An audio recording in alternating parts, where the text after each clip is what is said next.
I met Paige in the evening lecture hall, where the heating engineering professor liked to linger for 20 minutes. It was the beginning of the semester. The desert dust loomed outside the window. I was trying to understand a problem about enthalpy, and she was typing on her laptop so quickly it seemed like she was dictating it to herself. After class, I was stuck at the board packing. She came over to ask where on campus they were moving the cables for studio filming. "Your heart, right?" she asked. "You always sit in the second row and take notes. We have a report on the new solar installation tomorrow. We need someone who can tell a kilowatt from a kilowatt hour." "I'm not a TV guy," I replied, "and I can't guarantee I won't get it wrong." "Then come and keep an eye on the numbers. I'm Paige Bennett." The next day, I stood to the side of the tripod, whispering information about how many panels were in the setup and how they were connected to the network.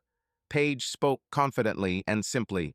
When the recording ended, she tucked her hair under her baseball cap and asked if I was hungry. We went to the cafeteria, which smelled of pizza and coffee. I talked about my struggle with thermodynamics, and she talked about her love of early mornings and the treadmill at the university gym. "I want to work for a major channel," she said, "not host a talk show. I'm interested in maps, pressure, trajectories. I want to tell people how to plan their days. It's useful." "I want air conditioners to use less," I said, "and for bills to drop by at least 10%. "We have a deal," she smiled. "You reduce the bills, I'll tell you when to open the windows." A year later, we rented a tiny apartment in Phoenix. I got an offer from a utility company as a heating system specialist. Paige got a job as a morning meteorologist at a local station. Our schedule was odd, but we found a routine. I'd come home in the evening, we'd have dinner, and go to bed at 10. At 3:40, her alarm would go off. I'd walk her to the door, hand her a thermos of coffee, and go back to sleep. At 5 a.m., I'd turn on the TV and listen to her calmly say, "Good morning, Arizona. It's dry today with a northeast wind. Send me photos of your sunrises." She'd be back at 7, back in bed by 9, and during the day, we'd argue about what to plant on the balcony. The wedding was a no-holds-barred affair. We rented a gazebo near the park, found 6 folding tables, and set them out with burgers, salads, and pitchers of lemonade. My dad played 3 songs on the guitar, and Paige's mom hugged me and told me I had to remember all my relatives' birthdays from now on. We went to Sedona for the weekend, wandered the red trails, counted down the minutes until she had to wake up early, and laughed when the alarm went off on Sunday anyway. 2 years later, we had twins. We found out about the twins on an ultrasound. Paige paused for the first time in a long time, then said, "Looks like we need another thermos." The birth went without any surprises. The girl was named Holly, the boy Cole. Paige took time off. I tried to juggle nighttime feedings with daytime meetings on the heat pump project. We made a roster on the refrigerator. It was simple: who changes diapers at 2 o'clock, who goes to the pharmacy, who responds to neighbors' messages complaining about the stroller in the hallway. The first year was spent changing pacifiers, bottles, strollers, and endless laundry. Paige returned to the airwaves, but on a reduced payroll. She set her alarm and woke up without irritation. I got used to the silence at 3:40. Sometimes I'd sit in the kitchen and listen to the old car's engine warming up in the yard. We rarely argued. About money, a little. About time, more often. In the evenings, I wanted silence. She wanted conversation. On weekends, I dreamed of fixing the neighbor's air conditioner. She dreamed of going to the mall and picking out shoes for the kids. We found a compromise.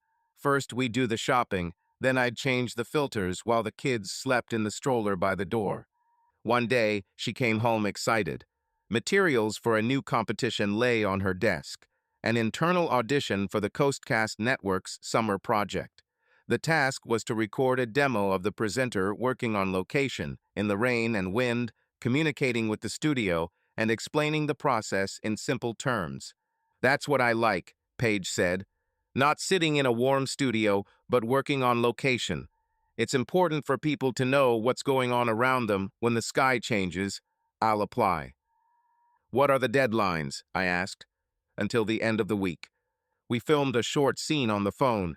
I held the umbrella. She spoke directly, firmly, without unnecessary words. I watched her pauses, her gaze shifting toward the invisible camera in the studio. That evening, we uploaded the video and went to bed. She fell asleep quickly. I lay in the dark and wondered what would happen if they took her. We hadn't agreed on anything like that, but I understood this was her job. There were many things I was happy with in my day-to-day life. At work, I was given a small project upgrading a heat pump network for 2 districts. There was a lot of calculations and paperwork. I enjoyed any outing to the site where I could see the actual installations, not a spreadsheet.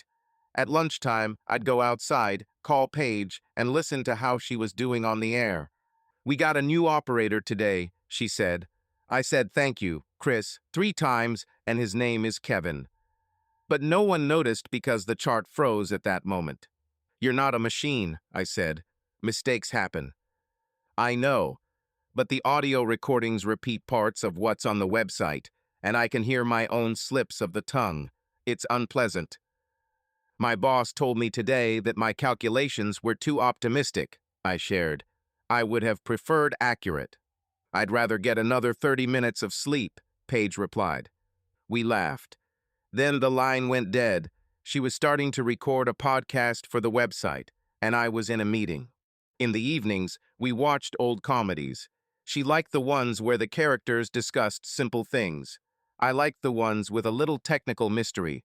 The kids loved the credits and the music. At that moment, they calmed down and gravitated toward us. To keep things on track, we jotted down plans. Paige wanted to finish her course on climate models.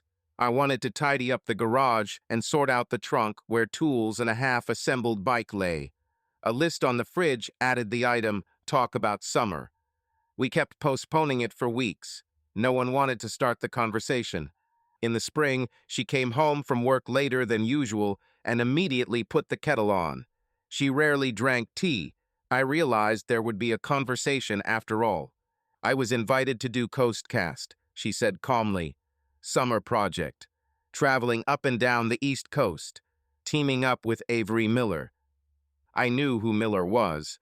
He'd been working nationally for a long time. He had a keen sense of timing, and audiences liked him. He was the face of a project the entire industry was talking about. 6 months, Paige continued, from May to October. The contract is good. Allowance, housing in New York, insurance.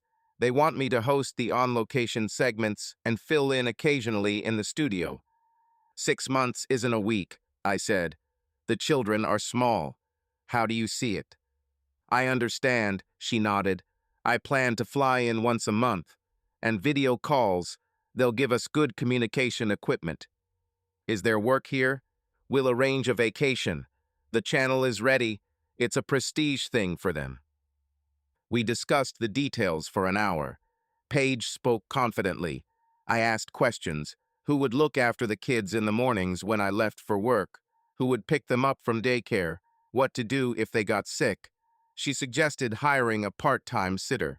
I ran into problems with schedules, insurance, and unforeseen situations. We agreed to discuss them in a couple of days. While we were dragging our feet, Paige continued her usual routine. Morning broadcasts, afternoon naps, evening bustle with the kids. But I saw she was already there. Notes about New York appeared in her notebook. A neighborhood guide lay on the table. New contacts were on her phone. At the end of the week, at dinner, she placed a folder on the table. Inside was a signed contract. If I hadn't agreed now, she said quickly, the position would have gone to someone else. I'm sorry for confronting you with this. I don't want you to feel unheard. But this is a once-in-a-lifetime opportunity. And where does our life fit into this? I asked. I'm not against your work. I'm against the fact that you didn't ask me. I asked. We talked for a week. You've already decided. The pause lengthened. Paige glanced toward the nursery. A cartoon was playing there. She sighed. I'm flying out on Sunday, she said. I'll be back in the fall. That will give us new opportunities. I took the plates and carried them into the kitchen. The sound of water was lighter than words. I washed the dishes slowly. She stood by the door, silent. The children peered into the kitchen and asked why Mom was sad. She said she was tired. We put them to bed. That night, I paced the room for a long time, moving my bag from one corner to another. Schedules, money, and the children's faces at the kindergarten gate all swirled in my head. On Sunday, I packed the kids into the car and drove them out of town. I wasn't sure what to do. I wanted to do something concrete. We stopped at a gas station, got some corn chips and water. We listened to the radio. The kids asked why Mom wasn't coming. I said Mom had work. They nodded because they already knew that work wasn't something you discussed in the morning. We returned on Monday. The apartment was quiet. Her jacket was hanging on a chair. On the table was a to-do list she hadn't managed to finish. I hung the jacket in the closet and closed the door.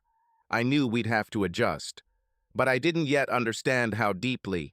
While I was staring at the empty coat rack, my phone blinked. A message from Paige arrived. "I'm there.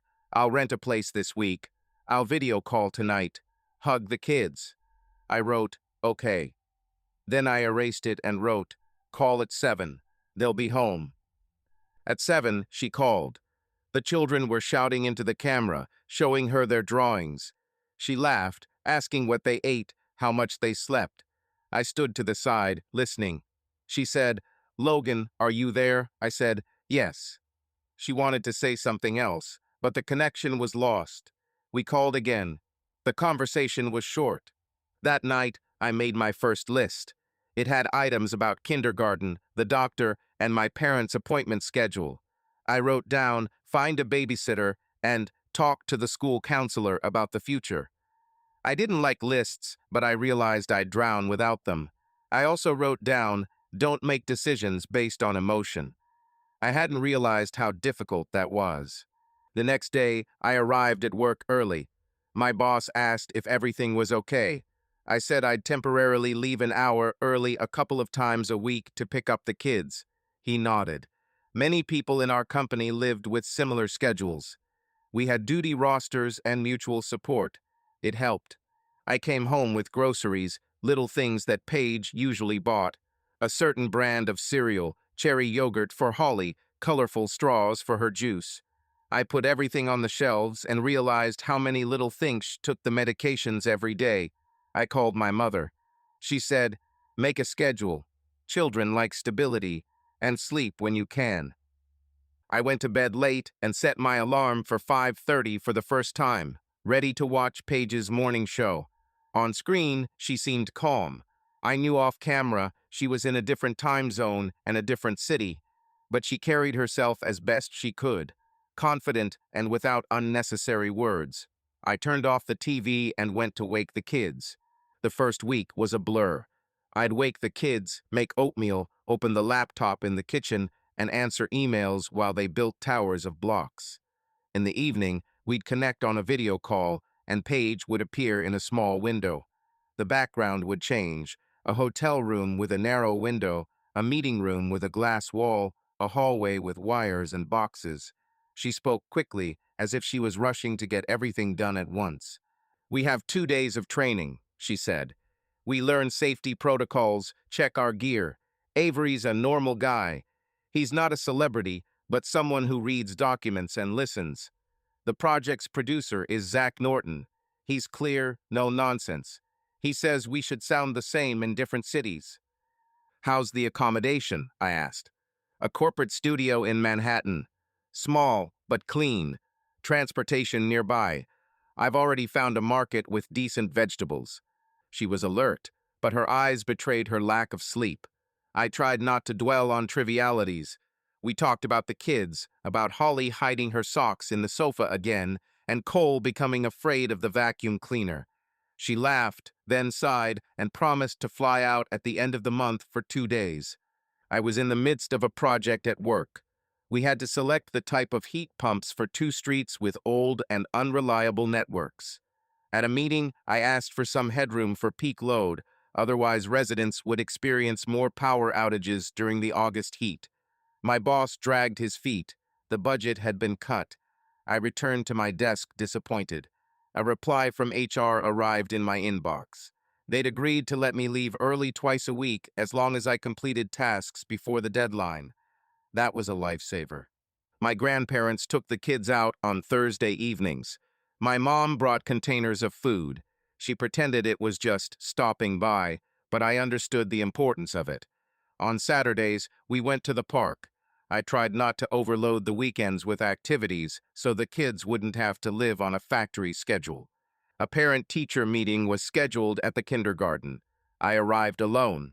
The classroom was lined with low tables, drawings on the walls, and a box of Play-Doh on a shelf. The teacher, Miss Jen, showed me the weekly schedule: stories, music, sensory play. Toward the end of the meeting, she asked cautiously, "Mom's on a business trip, right?" Kids sometimes say, "Mom's on TV." Yes, that's her job. She'll call them in the evenings. If you see they need extra support, let them know. I don't want them to keep it to themselves. "We'll be nearby," she replied. "If you'd like, we have a school psychologist. We don't need to go into too much detail." I went out to the parking lot and sat in the car for a long time. I didn't like to show that I was struggling, but that evening I texted Paige that the meeting had gone well and that Holly was confidently counting to 20. The following week, Cole developed a fever. I picked him up from daycare, canceled a meeting, and went to the pediatrician. The doctor said it was a virus and gave the standard advice. I texted Paige. She called between a rehearsal and a stand-up tape. I could hear someone talking in the background. "I can fly out on Friday instead of Saturday," she said, "or stay until Sunday." "No need. They recover quickly. Just be in touch this evening." "Okay, sorry I'm gone. I know it's not the best time." "There's no good time to catch a cold," I said. "Do your job. I can handle it." After Cole fell asleep, I put the laptop away and looked at my bank statements for the first time in a while. Rent, daycare, insurance, food, gas, small purchases. Paige's income had increased, but we were still paying for her place in New York and flights. The money was adding up, but there was no savings. I made a list of must-haves and can do later. The later list included a new mattress and the ocean trip we dreamed of for the kids. On Friday evening, Paige sent a photo of the team. They were standing in the hallway, posters from last season on the wall. Avery was smiling, Zach was holding a tablet, and Paige was pointing at a map. I didn't feel irritated. I felt like she belonged. But the second photo showed her room: a narrow bed, a laptop on the nightstand, a mug with the team's logo. There wasn't a single thing there that reminded me of us. I clicked like and put my phone down. On Saturday, I took the kids to the mall to buy sneakers. Cole was stumped by the display of cars, and Holly wanted a pink backpack, even though she already had a matching blue one. I proposed a deal. We'd choose the sneakers and one small item. They agreed, but an argument ensued at the checkout. The saleswoman waited patiently while I decided who would get the sticker pack. In the car, Holly said, "Dad, when Mom comes back, let's go to her in the city. We'll see. There's a lot of work there in the summer. We'll definitely come up with something." That evening, Paige called late. She had a pre-recorded interview with the local emergency services. The connection kept dropping. She apologized and promised to connect sooner next time. I felt myself counting the minutes. It was like an internal control. How much time did she devote to the children? How much to me? How much to work? I told myself this wasn't helpful. On Monday, we had a planning meeting with the pump contractor. He tried to sell us a cheap model. I dug in my heels and demanded 3 years' worth of calculations for the failures. After the meeting, my boss came up to me and said, "You're right about the specifications, but remember, the project isn't just about technology. It's also about neighborhood policy. We need to close the facility by the end of the block." "I'm not against the schedule," I replied. "I'm against cutting corners on something that will later become a problem for residents." "Okay, let's put together a short note for management. Clear, no emotion." I sat down to write. At that moment, a message arrived from Paige. "We're being sent to Virginia tomorrow. Storm possible. My arrival at the end of the month is still uncertain. I read it twice. No complaints. I knew what it was like to work with risk. But inside, the rope tightened even more. I called in the evening. The children were already asleep. We spoke calmly, but with pauses. They want me to be on the trip until Friday, Paige said. If the storm moves, I'll be back Thursday. If it gets worse, I'll stay longer. I understand. Let's agree that you let me know as soon as you see any changes. I need to rearrange my days. Of course, I'm not going to disappear. And one more thing. Let's establish one consistent time for communication. For example, 7 o'clock in the evening our time. It's more familiar to the kids. That's 5 for me. I'll try. But if I'm in the car, I'll write in advance. Agreed. We were silent. Then she said, Logan, I know you're angry. I'm not happy with how things turned out either. But I'm really not doing this against you.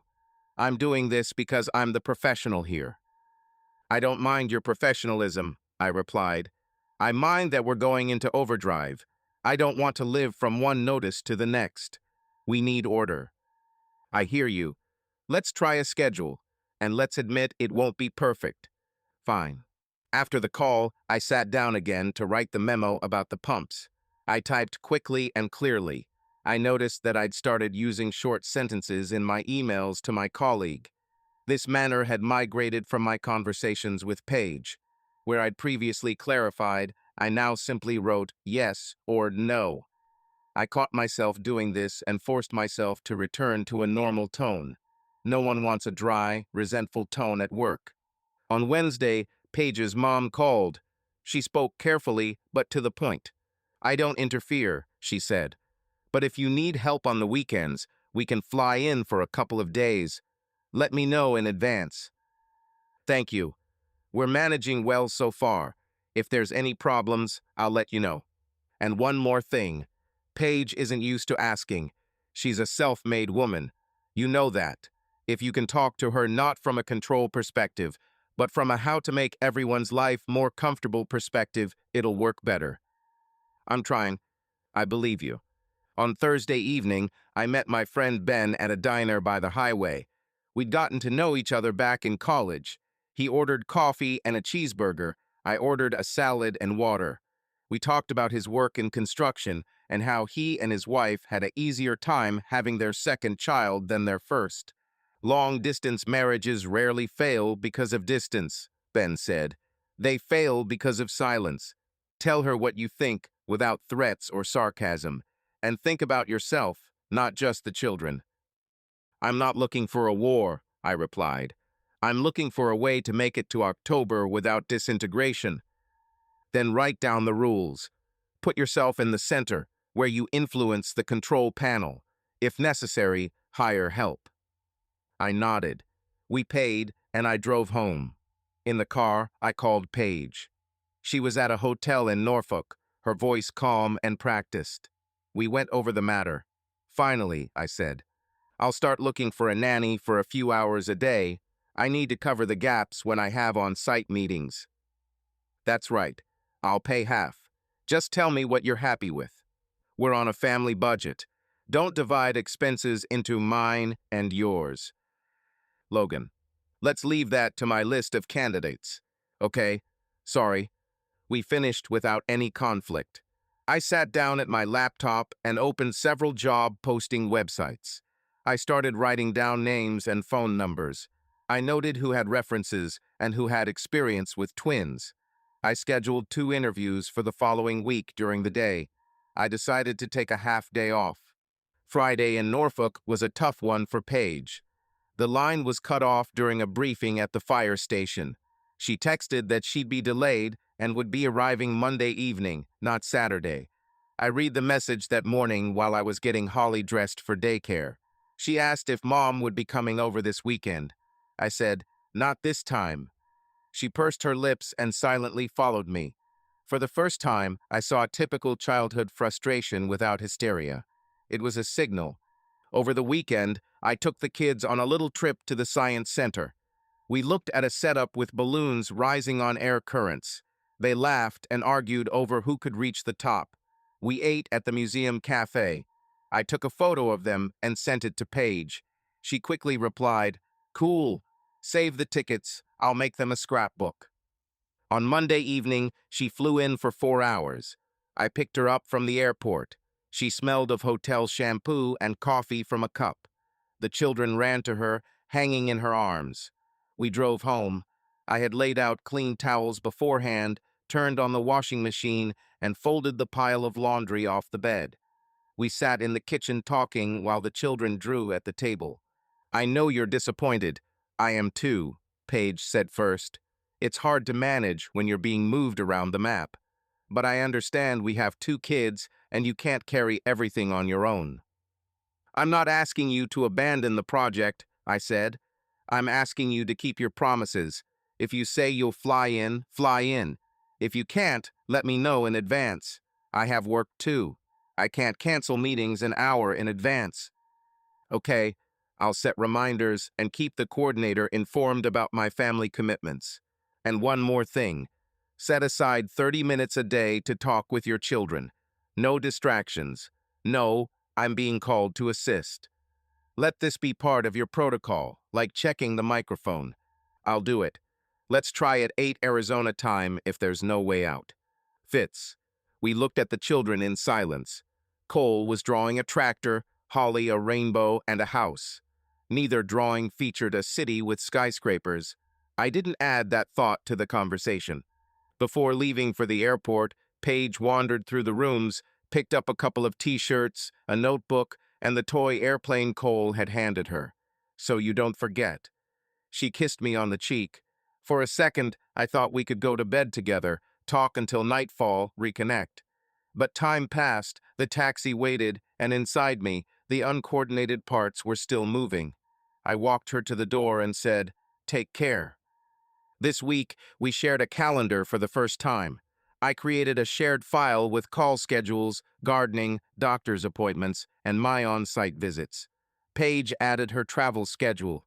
Hers resembled a chaotic puzzle. New York, Virginia, Carolina, New York again. Mine was smooth and predictable. I didn't compare, I recorded. A couple of days later, I got a call from the daycare. Holly had pushed a boy when he took her pencil. It wasn't a fight, just a typical childish reaction, but I went and talked. That evening, Paige and I discussed it over video. She started explaining how to react appropriately. I suddenly said, "Let me lead. You're far away now. I was there, I saw the situation. I'll figure it out." She froze, then nodded. "Okay, I trust you. If you need my part, just tell me." It was a small turnaround. I felt like I'd taken back a piece of space that had previously been divided in half. It didn't mean victory. It meant order. At the end of the month, Coastcast announced the dates for the big trips. Paige said she'd been added to the team to the New Jersey shore in June. This meant that a visit home was again at risk. I accepted this as a given and decided it was time to expedite the search for help. I scheduled 3 more interviews with nanny candidates. As long as we were on this course, the dangers seemed manageable. I haven't seen it yet off what would become a break. I was preoccupied with the daily grind, numbers, schedules, and childish questions like, when will mom be home? In the evening, I turned on the TV to watch her short segment. I saw how confidently she held the air, how calmly she explained wind charts. In those moments, I felt happy for her and simultaneously empty. I turned off the screen and went to wash the dishes. On Sunday, I woke up before the alarm. The kids were asleep, and the kitchen was quiet. I filled the thermoses with water and packed my backpack with apples, cookies, wet wipes, and a first aid kit. I left a note for myself on the table. "No rush." We headed north. I didn't call it an escape, but I needed some time when no one would ask questions. The drive to the park stretched quietly. Cole looked around and listed the trucks, while Holly took turns playing songs from cartoons. We sat in silence for a long time at the observation deck. The wind was dry, the sun was blazing, but the children didn't complain. I bought them each a small illustrated guidebook. We took photos next to a sign and descended onto a short trail. I held their hands. They asked simple questions. Why are the rocks different colors? Where do the squirrels live? Who picks up the trash? I answered honestly. The layers are different. The squirrels live here. The trash is picked up by paid people. They nodded. We had lunch at a roadside burger joint. Holly chose a cheeseburger without onions. Cole got chicken nuggets. I looked at them and thought how quickly they grew. On the way back, we stopped at a motel with a pool. The kids splashed in the water. I sat on the edge holding towels. That evening, everyone fell asleep at once. I opened my laptop, turned on my email, but closed it a minute later. It wasn't the right time. Back in Phoenix, I unpacked my backpack and changed the locks without further ado. I didn't try to hide. I sent Paige a quick text. I'm changing the entry and garage codes, just for the record. Text me in advance if you're coming. I turned on my main phone for an hour each evening so the kids could talk to their mom. For everything else, I had a second phone, free of notifications and work-related conversations. I needed some breathing room between tasks. On Monday, I went to the preschool administrator and asked for the school psychologist's contact information. They scheduled me for midweek. On the day of the appointment, Holly, Cole, and I arrived at a room with low chairs and a shelf of games. The psychologist, Mrs. Hardy, was wearing a simple cardigan and spoke in a calm tone. The situation is clear, she said. The main thing is routine. Children need to know what will happen tomorrow. And one more thing, words. Don't promise things that are beyond your control. Say only what you can control. We introduced evening bells at 7, I said. Sometimes it gets pushed back. Let's say we'll try to talk at 7 and list rituals that don't depend on a phone call, a bath, a book, discussing the day. Write them down somewhere visible. We discussed the warning signs, behavioral changes, regression, refusal to go to daycare. The children were calm. There was a box of stickers on the table. Cole chose a tractor, Holly a heart. We went outside, and I felt better. Not emotionally better, but clearer about what to do. That same day, I started looking for a nanny. I made a list of criteria: experience with twins, references, a driver's license, willingness to cook simple meals, and flexibility with scheduling. I scheduled 3 appointments. The first candidate, Linda, seemed reliable. She was about 50, worked at a family center, and was raising 3 children, all grown up. We met at a cafe. She answered questions confidently, but said she was only available in the morning. I needed help in the afternoons as well, especially on days when I had to travel to sites. The second, a student named Kate, came with a friend. Her only experience was at camp. She smiled sweetly, but was 20 minutes late, blaming it on traffic. A red flag went off in my head. I thanked her and said I'd get back to her. The third meeting was at our home. Sophia Reeves arrived on time, without fuss. She was wearing a simple blouse, her hair pulled back. She brought a folder with printed instructions and copies of her first aid certificates. I graduated with a degree in education, she said. I'm looking for a teaching job, but I'm available until the school year starts. I like working with lists and schedules. I'll ask questions and take notes. If you're comfortable with this approach, let's give it a try. The children peeked out cautiously and quickly got down to business. They showed her the box with the construction set. Sophia sat down on the floor and asked her to explain the rules of their game. She didn't make them up. She asked. I liked that. What's important to you when communicating with your parents? I asked when the children were getting carried away. Transparency, she replied. If a child falls, I'll tell them. If someone hasn't eaten well, I'll tell them. I don't make surprises, and also, I don't replace parents. I do my part and maintain boundaries. Schedule: 3 days, 4 hours a day, plus sometimes an evening. It's fine, and I can provide emergency insurance if I know the details the day before. We walked through the house. I showed her the medicine cabinet, the allergy list, the car seat instructions. Sophia listened, asked precise questions, and didn't interrupt. Before leaving, she left a 10-item list of what she needed to prepare for the first day. a supply of clothes for the children, a contact list, travel permits, and the preschool and activity schedule. That evening, I sent Paige Sophia's resume, the contact information for 2 of her previous employers, and a short summary. I want to hire her. Paige replied, I agree. Thanks for checking. The first day with Sophia went smoothly. She arrived 10 minutes early, washed her hands, and planned the day with the children. Kindergarten, lunch, nap time, a walk, and a board game. She hung a whiteboard and marker on the refrigerator. Task boxes appeared there. Holly marked them in blue, Cole in green. That evening, they showed their mom what they'd accomplished over a video call. Paige smiled and asked what was most interesting. Sophia kept a low profile, but when the connection was lost, she calmly switched the children to their homework, assembling a 24-piece puzzle. I went home for lunch. Sophia set out some simple pasta and some fruit. The children told me about their walk, where they found a stick shaped like the letter T. I asked Sophia about her plans for the fall. I'm applying to a school in Temp, she replied. I'd like 3rd grade.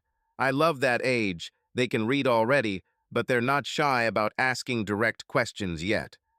If they take you where our people study, I said, it will be convenient. I don't decide the appointments, she replied calmly, but if it matches, that's a plus. That evening, Paige called on time. We had prepared drawings, a book, and water. I gave the kids some space and went into the kitchen. I heard Paige asking about the garden, Holly talking about stickers, Cole asking to see his toy tractor. At some point, someone said, "Call Dad." I went over. "How is your day?" she asked. "Fine. We now have a whiteboard. Sophia handled it. I have a site visit tomorrow, so she'll pick the kids up from kindergarten." "Thanks for arranging everything," Paige said. "I'm at rehearsals this morning and on the road this evening. I'll write if I don't have time." Agreed. I cleared the dishes, turned off the light in the nursery, and sat down at the table with a notepad. It had 3 columns: home, work, and children. I divided my energy among these columns. No fanfare. I simply counted the hours. I knew I would fall apart without help. Now there was help. A few days later, Sophia suggested we come up with a 1-page family rulebook and post it by the entrance. Together, the kids and I wrote, "We tell the truth. We clean up after ourselves. We tell everyone if plans change." It wasn't about poster-style parenting, but about clarity. That evening, Paige saw the page and said, "We could add a clause about we call when we say we'll call." I nodded. We went to Mrs. Hardy's again, this time without the kids. I told her about the nanny, the board, the rules. She approved. She suggested we start a folder called Mommy's Letters, Short Notes from Paige to the Kids When the Connection is Lost. I wrote to Paige. The next day, a letter arrived. "Holly, I saw a seagull today. It took a piece of bread from the pier." "Cole, I met a fireman named Chris. He showed me his car." The kids read the letters and tack them to the refrigerator with magnets. I put a new combination on the garage door and updated the list of people who knew it. My parents and Sophia were there. I sent Paige the combination in a message, asking her to notify her of visits in advance. She replied, "Okay," without comment. I wasn't looking for emotion in her messages. I just needed everything to work. At work, I finally pushed through the decision regarding the pumps. Management agreed to a more reliable model with power reserves, but asked to reduce some of the associated costs. We found a compromise. We wouldn't replace a couple of auxiliary units now, but would plan them for the next quarter. That evening, I told Sophia about this while we were putting the dishes away in the cupboard. She said, "It's good when people have a plan, not just a reaction." It sounded simple, but to the point. The first 2 weeks without Paige passed in a new rhythm. There were hiccups, there were late arrivals, there were unexpected colds, and sudden, "Dad, I don't want to go to daycare." I took a breath, reminded myself that we were sticking to our plans, and moved on. Sophia became a part of my day. Not a relative or a guest, but someone who got the job done and left when she wanted. This allowed me to avoid being overwhelmed on both fronts. At the end of the second week, Paige sent me a link to a short video from the studio. She looked collected and confident.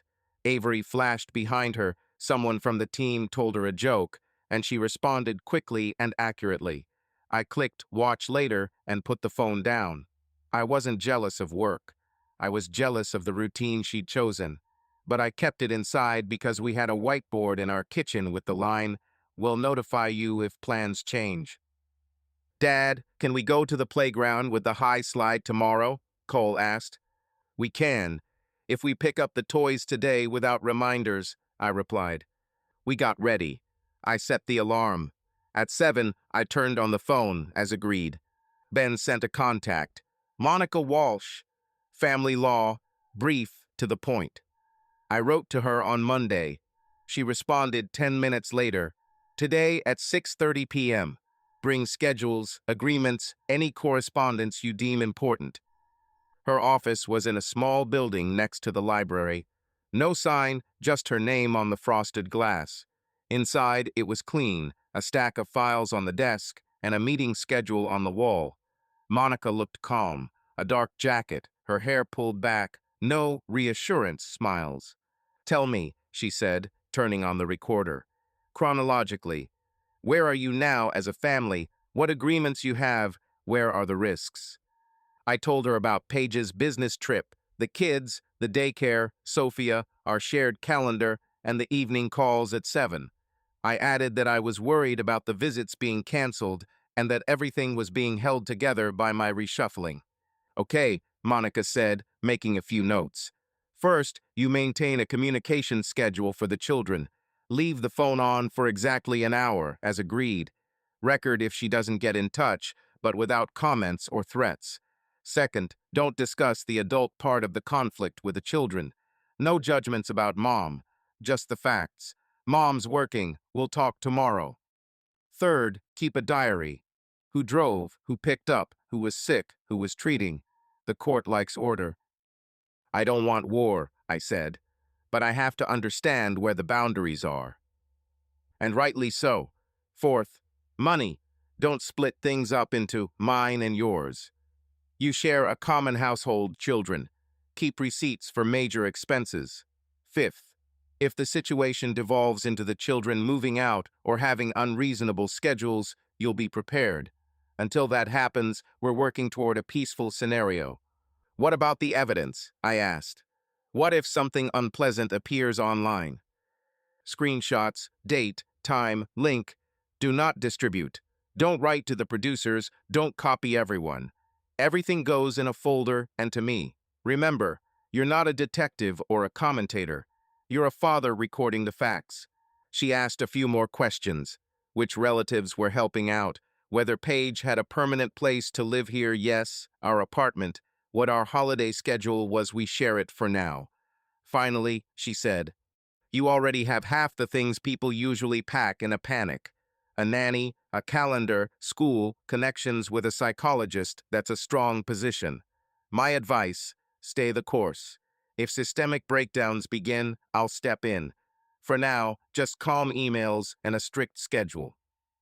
"Thanks," I said. "And one more thing. I changed the locks and codes," Paige informed me. "Is that okay?" "It's fine if she has access by agreement with you and you don't block her from the children." "Did you do that?"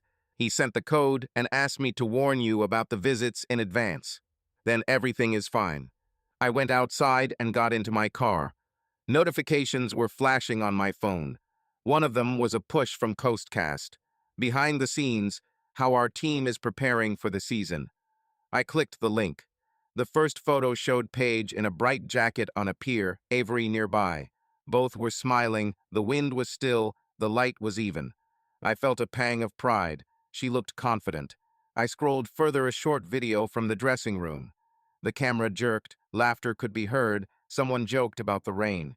For a second, an arm wrapped around Paige's waist was captured, her face out of focus. On her wrist was a watch with a wide bracelet and a distinctive square clasp.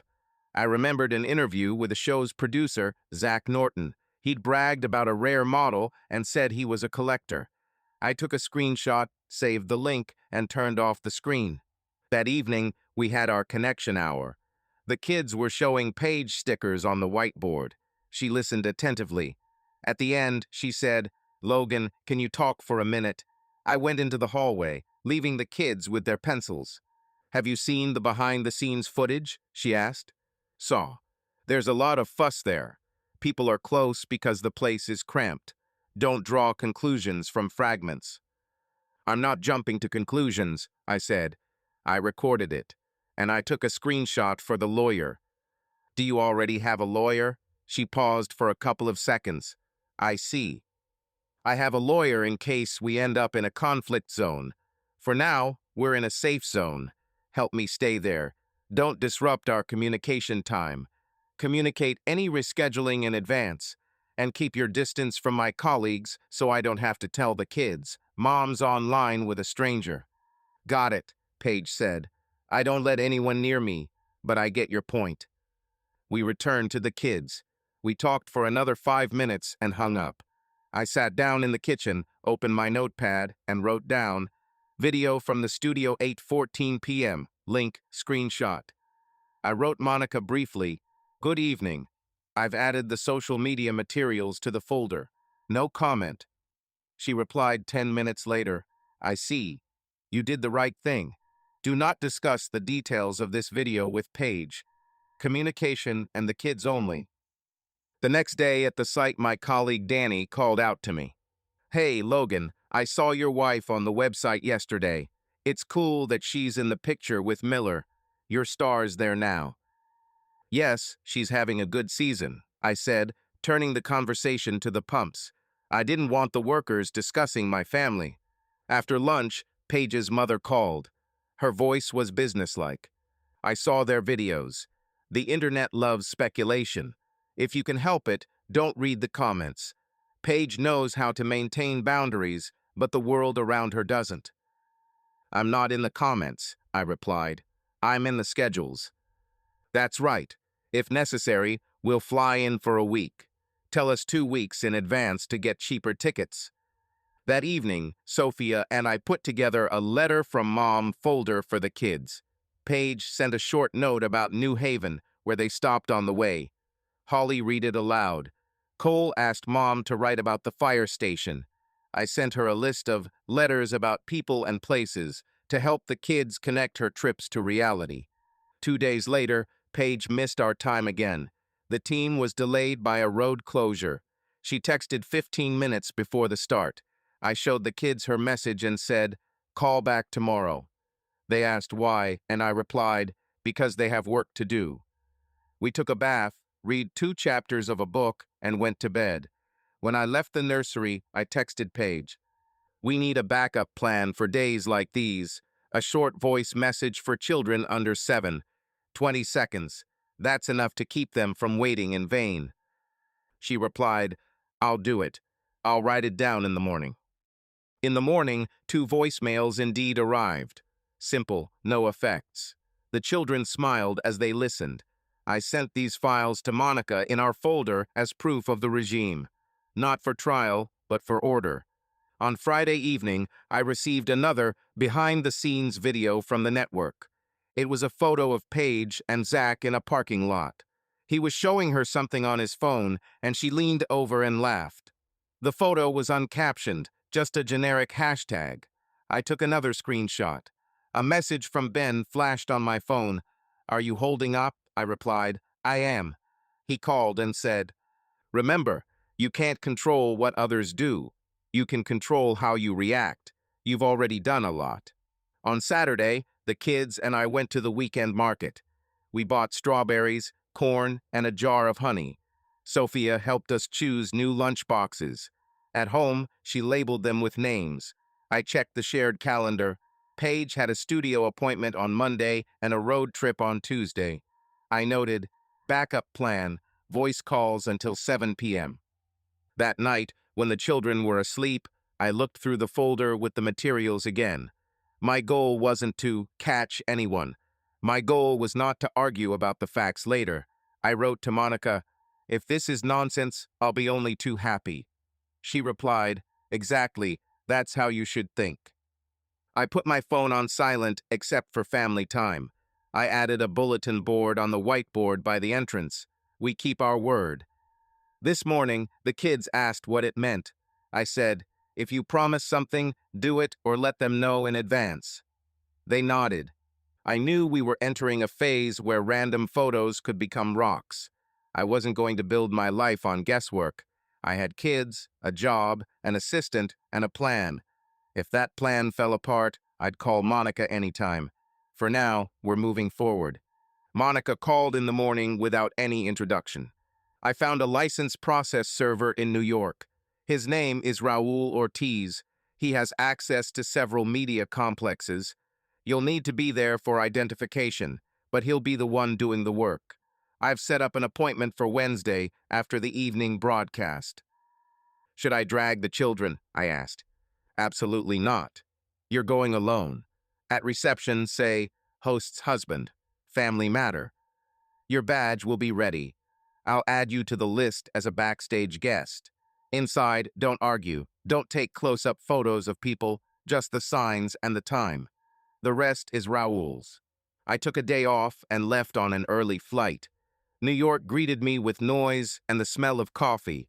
I reached the chain's building at 7:30. In the lobby were turnstiles and a counter with tablets for guest registration. The receptionist checked my ID and issued a badge with a green stripe, guest. Raoul was waiting at the cafe across the street. Short, sturdy, and quiet. He showed me his ID and a map. After the broadcast, they have 20 minutes for makeup and debriefing. We go up to the floor, I knock, introduce myself, and hand over the package. You stand nearby, but in the hallway. If the door doesn't open, I serve through the administrators. Important, we leave a trace for security who, when, what. This is a protection against not received. I don't want a scandal, I said. There won't be a scandal, he replied. That's not what I'm working for. A security officer in a dark uniform met us at the entrance. He checked our badges and called upstairs. A security guard escorted us up the elevator. The studio hallway smelled of makeup and coffee. Posters from past seasons lined the walls. People passed quickly, barely glancing. It was quiet at the door with the sign Bennett Miller. 5 minutes, said the guard and walked to the fork. The door opened slightly. An assistant appeared, earpiece in hand, tablet in hand. On what matter? She asked, not surprised. Personal, Raoul said, for Miss Bennett. Official paper. Her signature will be required for acceptance. The assistant disappeared. A minute later, the door opened wider. Paige was dressed casually, her hair up, her makeup partially removed. Inside, on the couch, sat Zach Norton, the producer I'd seen in the photo. He stood up but didn't come to the door. Logan, Paige said and stopped. Raoul handed over the envelope. Miss Bennett, I have received a notice of commencement of divorce proceedings in the state of Arizona and accompanying documents. Please acknowledge receipt. You can't do that here, Zach intervened. Go outside the corridor. We're already in the hallway, Raoul replied calmly. We're not renting the premises. Here's the hallway camera. Here's the guard. Please sign the copy. Paige took the papers and skimmed the first page. Her hand trembled just a little. She signed the copy, handed it back to Raoul, and looked up at me. Did you really come like this? I came calmly, I said. The children are home. We will speak through lawyers, and according to the usual communication schedule. Zach stepped closer. This is a violation of our employees' personal space. Who are you two? The guard took a step closer. Gentlemen, please, no arguments. The procedure is legal. Everything is recorded. I took out my phone, turned on the camera, and took a close-up photo of the Bennett Miller sign, the clock on the wall, and the badge I was wearing. No faces, no room. I said out loud, date, time, corridor G17. I put the phone away. We're done, Raoul said. Thank you for your cooperation. We headed for the elevators. I saw my face in the cabin mirror, calm, tired. Raoul nodded. It went smoothly. Expect a call from their lawyers. They usually get back to you quickly. The call came 2 hours later. He introduced himself as the network's compliance and legal officer. His voice was even. "Mr. Hart, we respect your privacy and wish to avoid publication. Can we meet today? We have a conference room available at 10 o'clock tomorrow morning." "I'll be with a lawyer," I replied. "Send me the address and have the pass issued to Monica Walsh." At the hotel, I forwarded the email to Monica. She replied, "Confirmed. Be there by 9:45. No improvisation. You are an observer." In the morning, we entered the glass conference room. On their side were the network's lawyer, an HR representative, and an internal PR representative. On ours, Monica and I. They spoke first.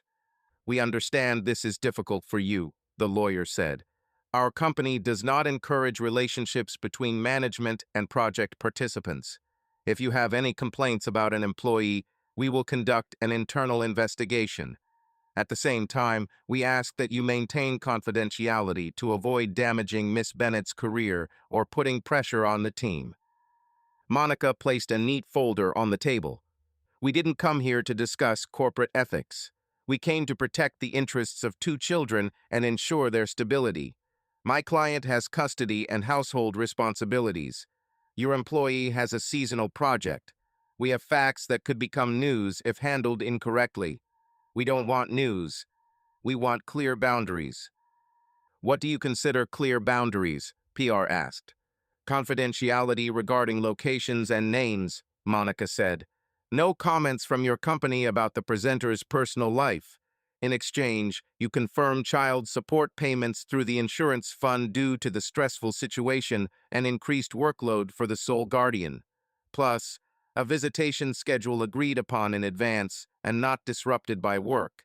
And you ensure that the producer, whose name will remain anonymous, does not approach the children or appear in our private spaces." The lawyer raised his eyebrows. "We'll discuss this in a separate meeting," Monica replied. "Today's task is to establish principles. You don't want names and positions thrown around. We don't want our children to become objects of interest. Let's work on this." The HR director intervened. "We don't comment on employees' personal relationships, but if there were policy violations, we will look into them. As for the financial part, it's really an insurance fund. We need time to do the calculations." "We have 2 days," Monica said calmly. "On the 3rd, we'll file a motion for interim measures and go into media silence, but you'll lose control of the subpoena. That's not to your advantage." The lawyer paused briefly and looked towards PR. "Agreed. 2 days. And you, Mr. Hart, are you prepared to refrain from any publications or comments?" "I'm already abstaining," I said, "and I intend to continue. My condition is that the children don't end up on other people's websites." "That's a reasonable condition," PR said. "We won't use their references." At the end of the meeting, we exchanged drafts of the proposal. Monica said quietly in the hallway, "They understand. Stick to your old routine. You're flying home today.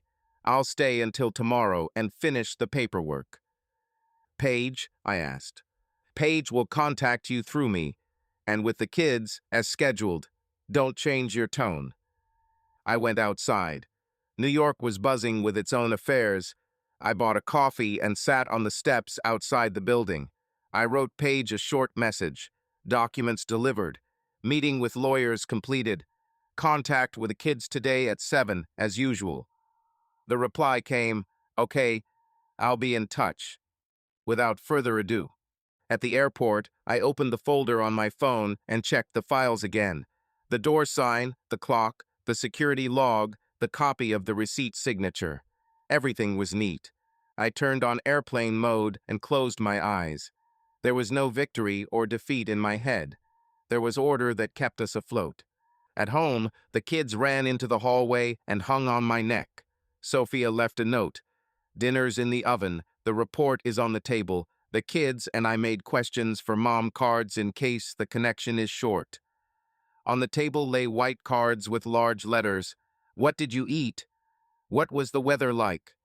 "What are your plans for tomorrow?" I smiled. That was exactly what we needed. At 7, Paige appeared in the video. Her face was tired but calm. The children read from the cards, and she answered clearly. At the end, she said, "Logan, thank you for doing this correctly.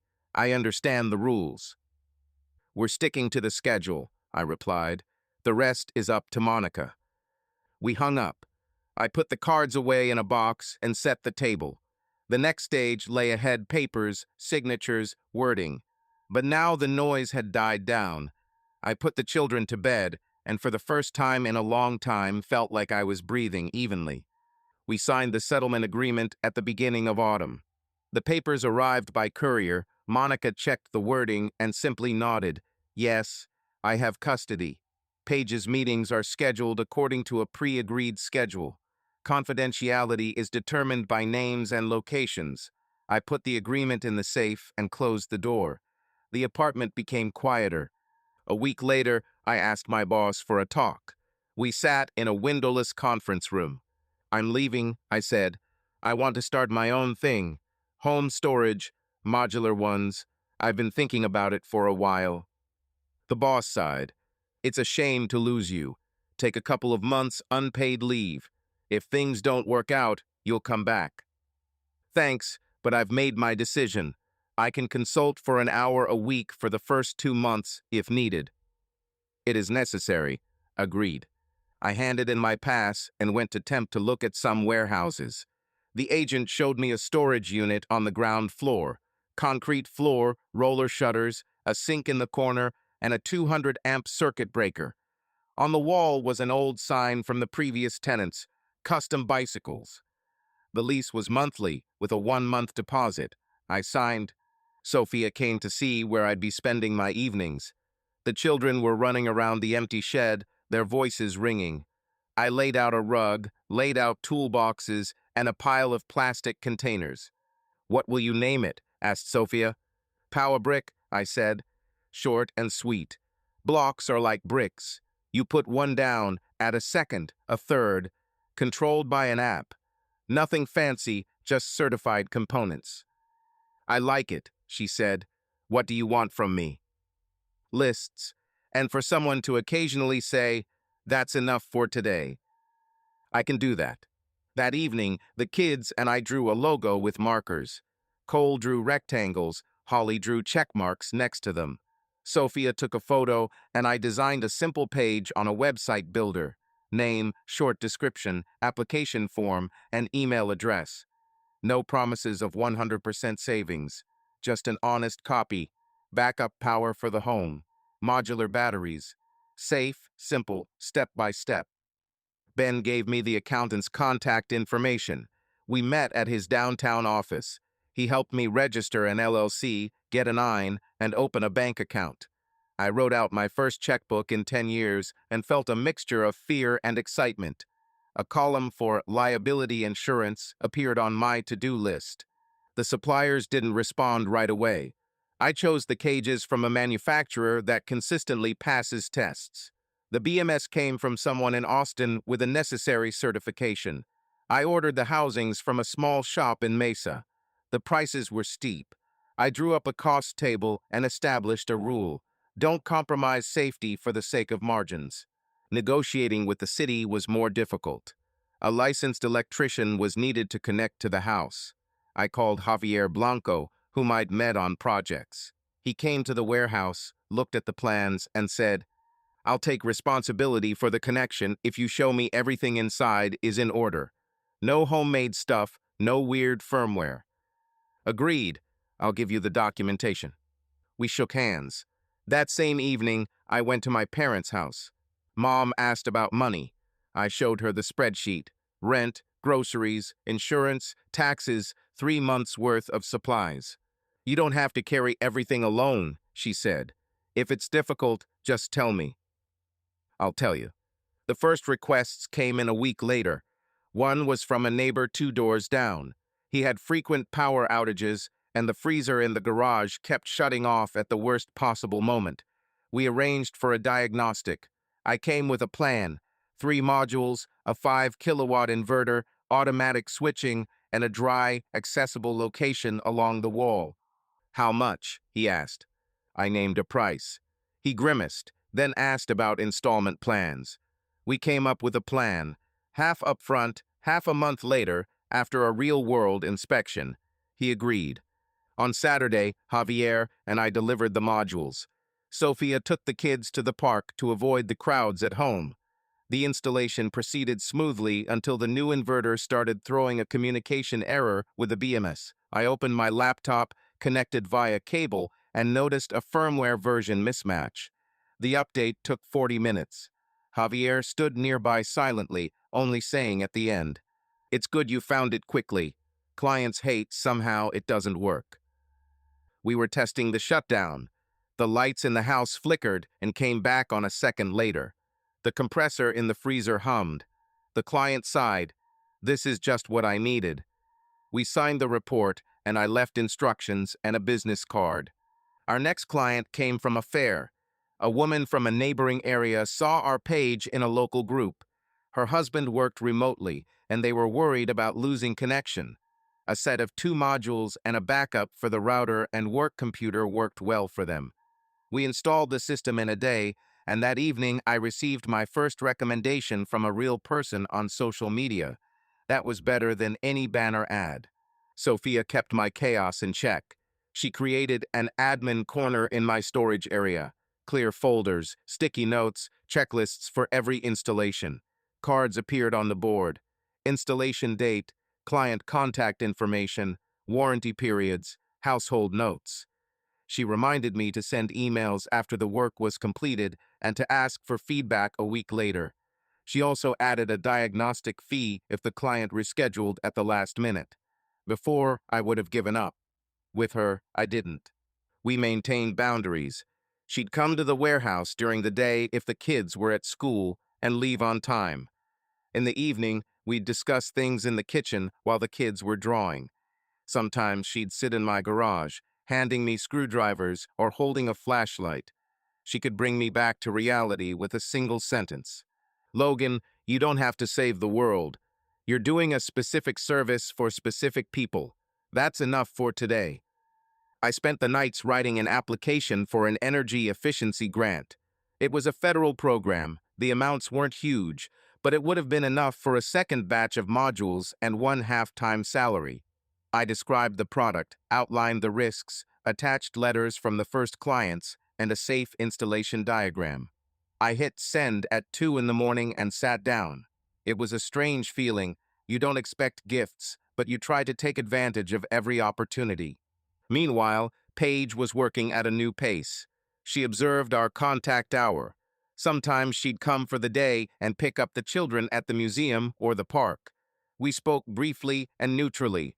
She looked at the board with our rules at the entrance and didn't comment. One day, she lingered at the warehouse threshold and asked, "Did you really leave the company?" "Yes. I'm trying to collect something I've wanted for a long time." "You can do it," she said. "You've always been stubborn, in a good way." I hope. Sophia has gradually become part of the circle of people I rely on. When my laptop died on the most inopportune day, she didn't make a big deal out of it. She went with me to the service center, dropped the kids off at my mom's, and then returned with hard copies of the contracts laid out on the table so I wouldn't miss the appointment. When one client started haggling after the installation, she calmly pulled out the estimate and showed me what had been agreed upon. The conversation was over in 5 minutes. I noticed I was laughing more often, not because it had become easier. I was simply in control of my days again. Work was no longer just a bill at the end of the month. I began to see the faces of people who felt calmer. I could see it in the way they closed the door and stopped listening to the silence of the refrigerator. In the evenings, we sometimes ate in the backyard. I plugged in the lights from the test module and showed the kids how the system handled the load. Cole counted the seconds. Holly wrote down the numbers in a notebook. Sophia sat nearby and talked about the school where she applied. I caught myself thinking, a normal day is like a normal day, and that's what I've been missing for a long time. By the end of the month, we had 6 installations and 4 more in the pipeline. I printed out the first batch of invoices with my logo and account number. When I received a transfer notification from the second client on my phone, for some reason I opened the refrigerator and simply poured water. It was a small but decisive victory. That evening, Sophia stayed late to help assemble the shelving unit. We were tightening screws, and the kids were building a garage for toy cars. Sophia pulled her hair up into a high ponytail to keep it out of the way and said, "I received an invitation to interview at a school in Temp. If everything works out, I'll be staying nearby."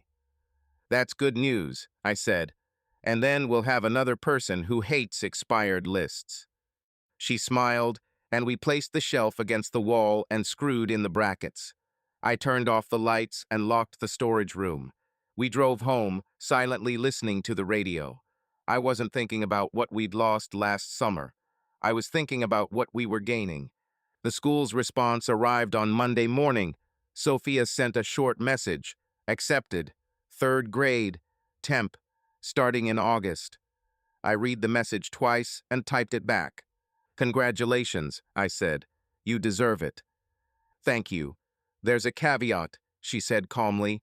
"If I'm a teacher at the children's school, I can't be their nanny. It's a role conflict. I'll help until the end of the summer, then I'll hand over. I can fill in sometimes in the evenings if I'm really pressed, but I won't be scheduled."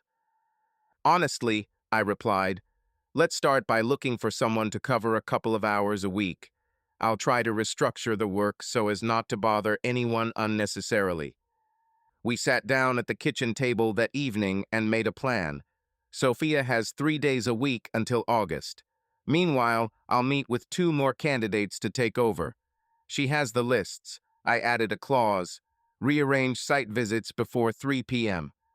Javier accommodated, agreeing to earlier installation windows. The next day, Sophia picked up her children at the preschool as a future teacher. Miss Jen approached her in the hallway and introduced her to several mothers. They smiled and asked the usual questions. "How many years have you been teaching?" "What are your favorite books?" Sophia answered calmly.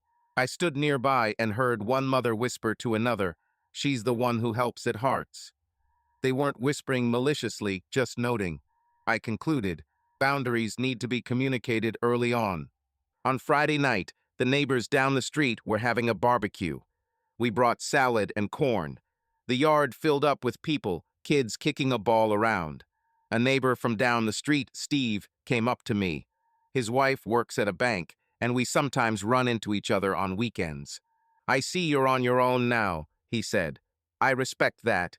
If you need someone who knows how to use city meters, I'll give you the contact." "Give it to me, it will come in handy," I replied.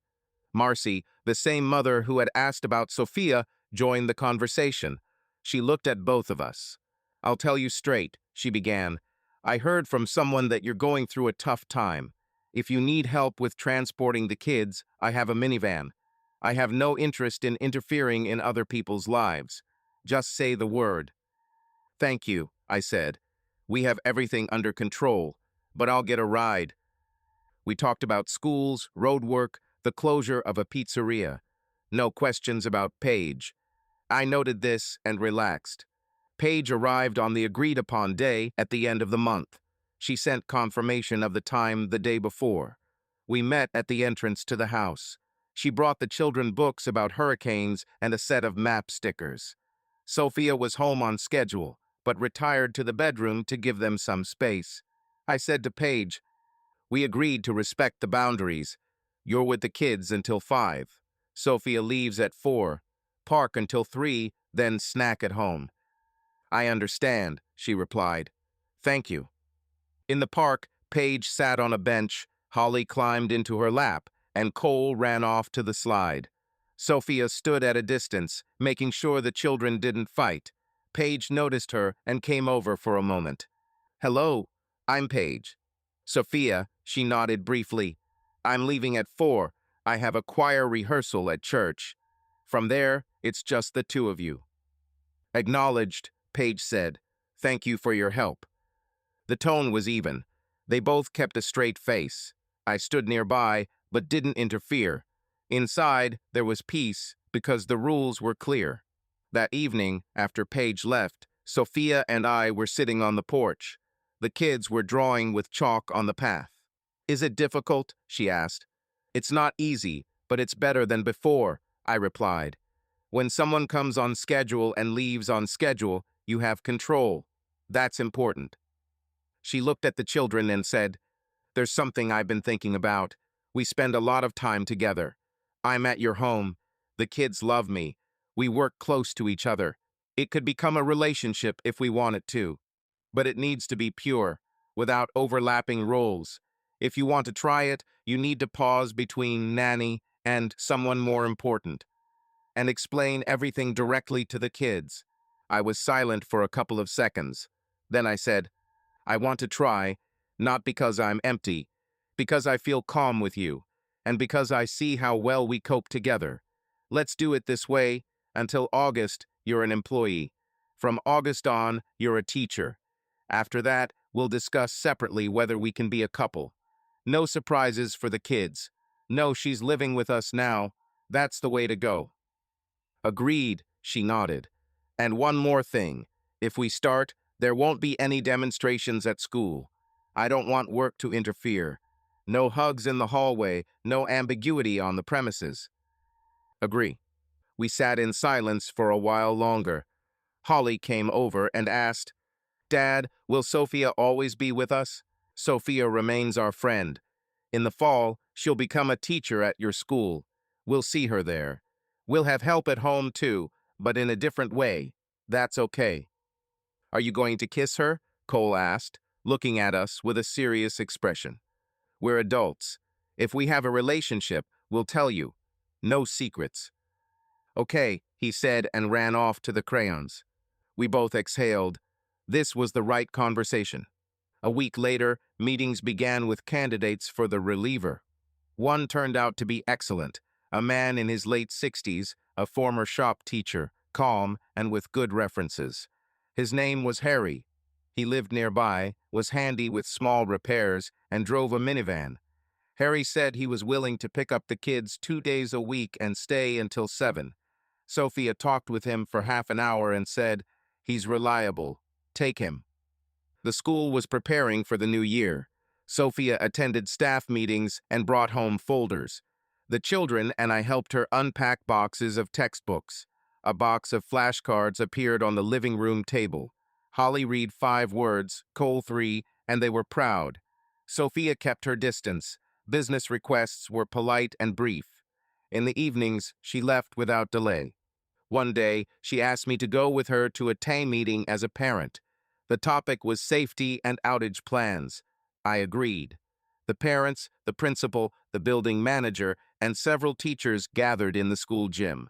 I sat in the middle, keeping my voice steady. When it came to discussing backup power for the server room, the principal asked if anyone could tell me what was realistic and how much it would cost. I raised my hand, briefly explained the difference between an inverter and battery and a gasoline generator, gave figures for hours of operation without noisy equipment, and added the risks. I wasn't selling anyone anything. At the end, the building manager approached me. "If you give me a list of options and prices without discounts, I'll pass it on to the district. No one here is poor, but no one likes complicated things. I'll send you 2 diagrams and electrical safety warnings," I said. "No logos or advertising." It was a calm, adult scene. Sophia and I didn't walk next to each other on the way out. In the hallway, she only quietly said, "You did everything right." In August, Sophia returned to work. In her very first letter, the principal asked us to remind parents that teachers do not discuss students' family matters in the hallways. The children and I bought Sophia a nice thermos and a "good luck on your first day" card. In the morning, I drove everyone to school. Sophia met us in the hallway, smiled at the children, and went to her class. I walked Holly and Cole to their group.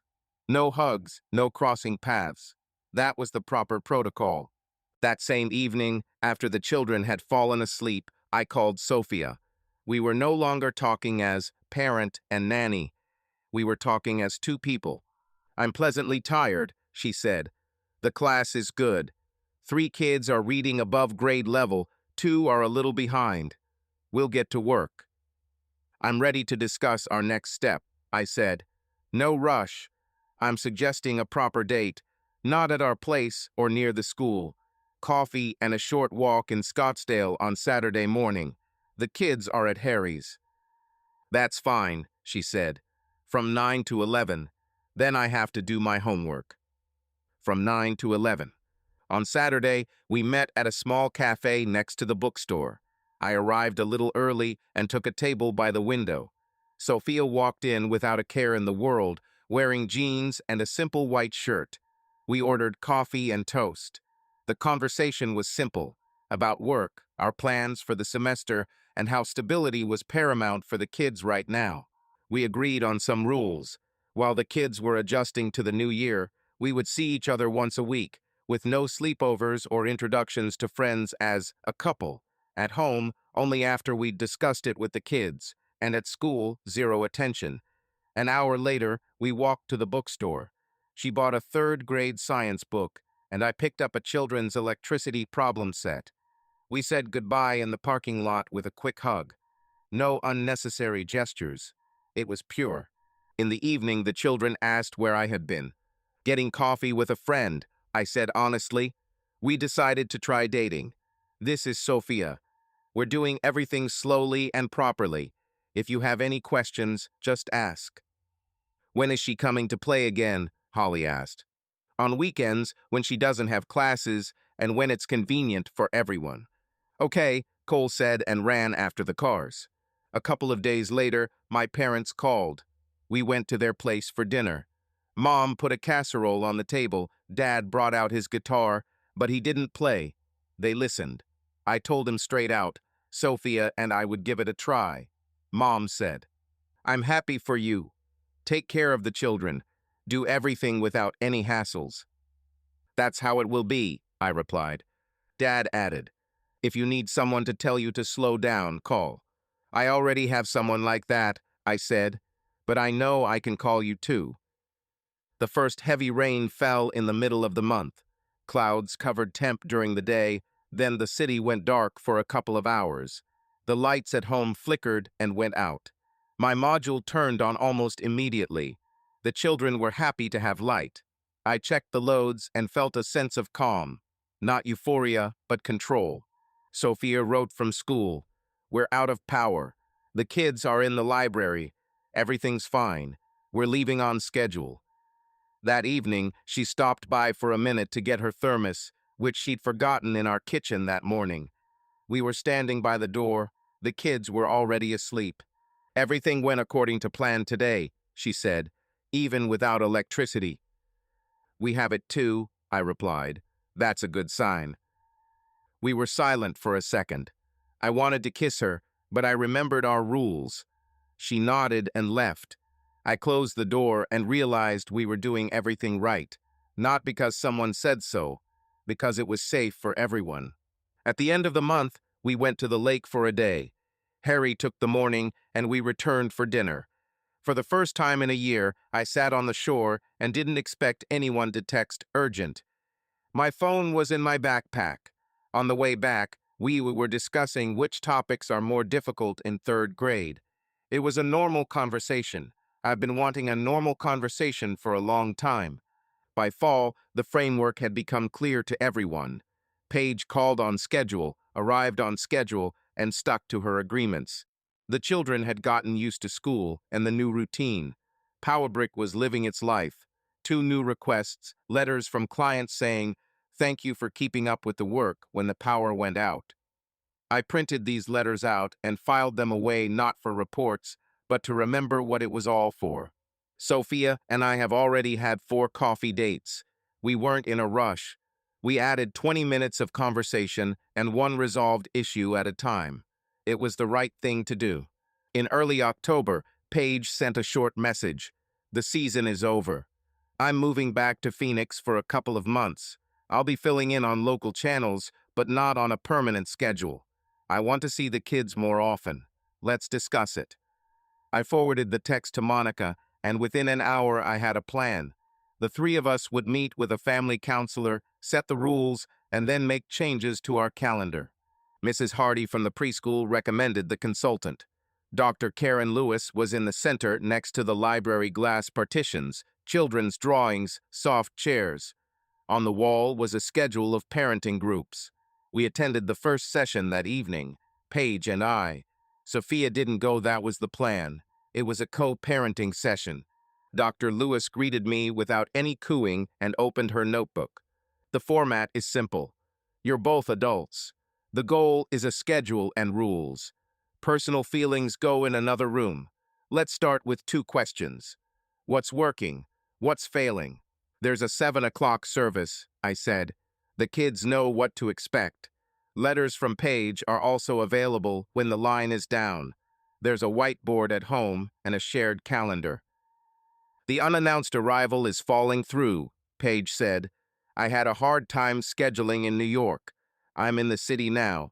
I want more time with them, but I don't want to disrupt their schedule. The visits are agreed upon in advance, I reminded him. It's a matter of peace. Agreed, Paige nodded.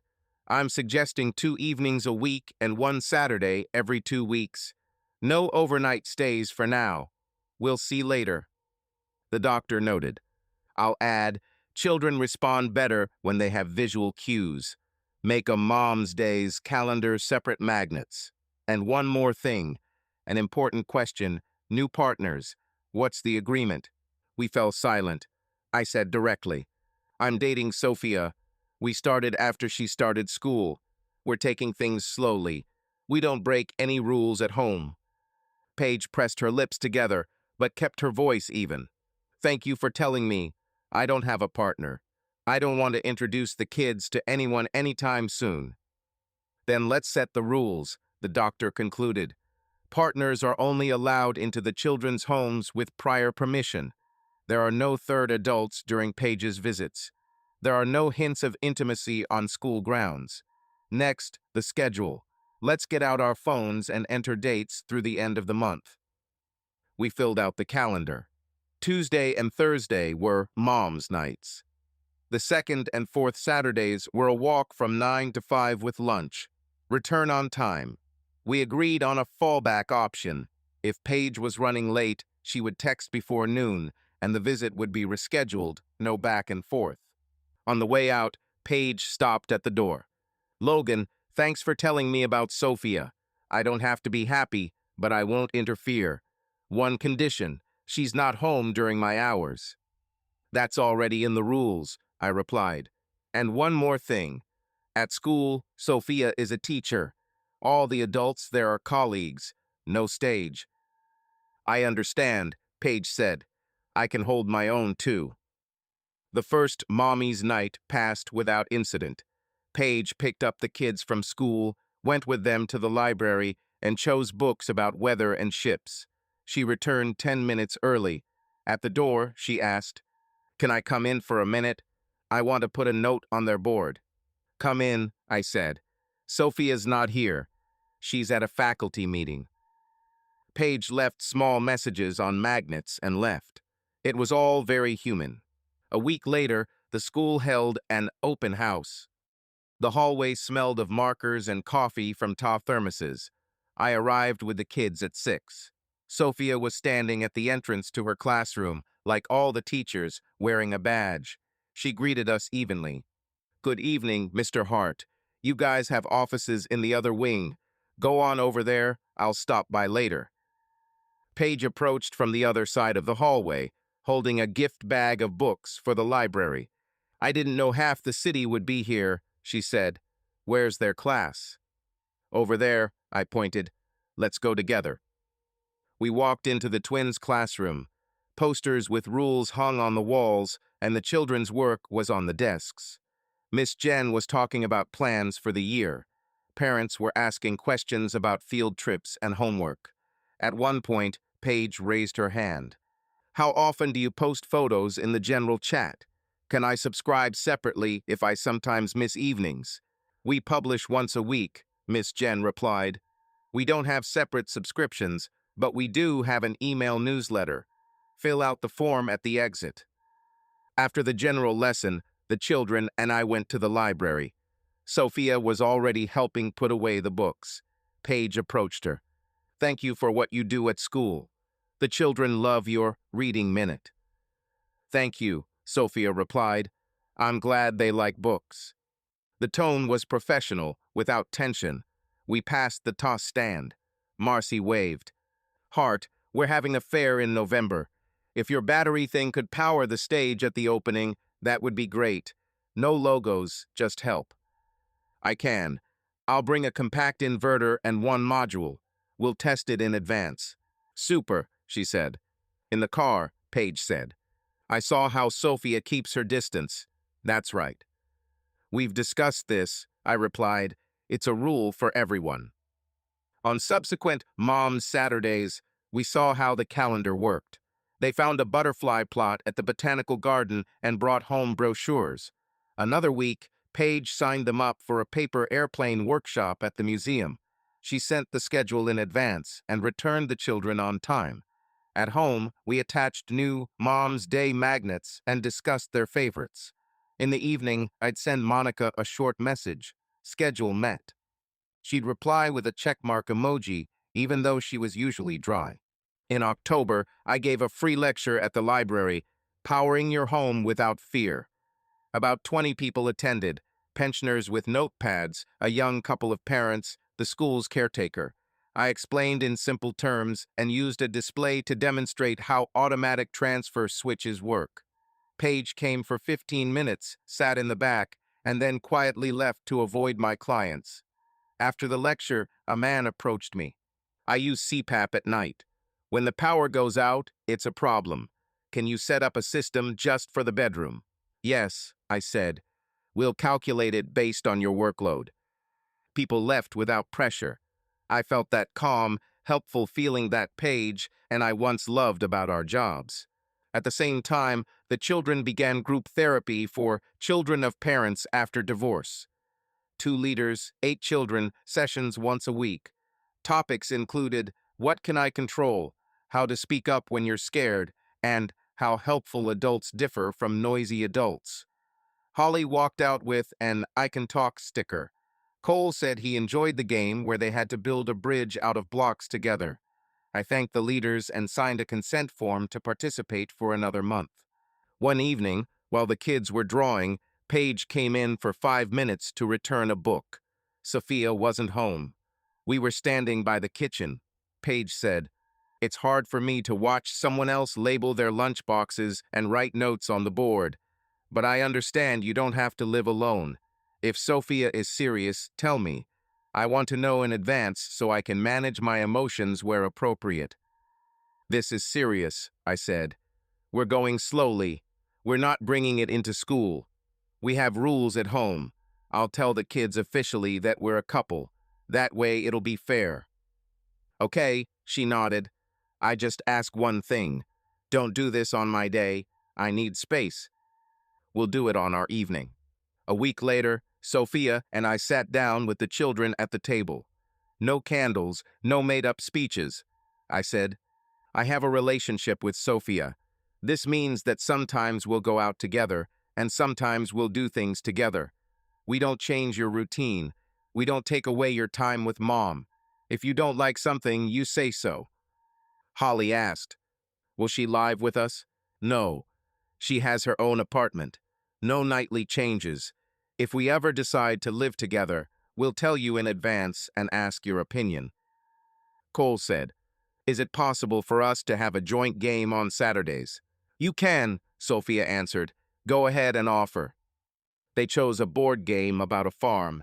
We played for an hour. At the end, Holly said, "Just don't kiss in front of us. It's weird." We smiled. I said, "Agreed." The next day, I texted Paige. We told the kids.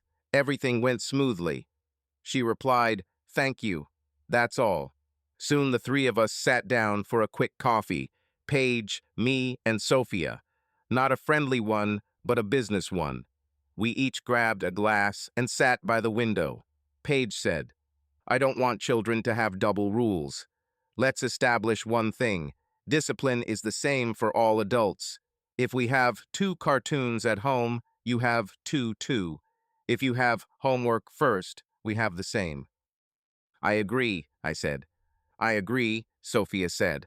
I won't argue with them about your rules on Mother's Day. If they have questions, I'll refer them to you. And one more thing, Paige added. I don't approach you at school, Sophia, with personal conversations. If there's something to discuss, I text Logan. Thank you, said Sophia. The conversation lasted 15 minutes. We stood up, thanked each other, and parted ways. It was a conversation between adults who shared a common priority. Toward the end of fall, the twins took the stage in a school play. Holly was a tree, Cole the mailman. The three of us sat in the audience, me in the middle, Paige and Sophia on either side, but a few seats apart. We clapped in unison. After the performance, we took a photo of the kids at the booth. Paige asked for a copy, and I sent it. No unnecessary gestures, no comments on social media, just a home printer and a magnet on the refrigerator. That evening, after the children had fallen asleep, Sophia and I were sitting on the porch. It was chilly, she said. I feel good with you, and I feel at peace with the way you and Paige have set the rules.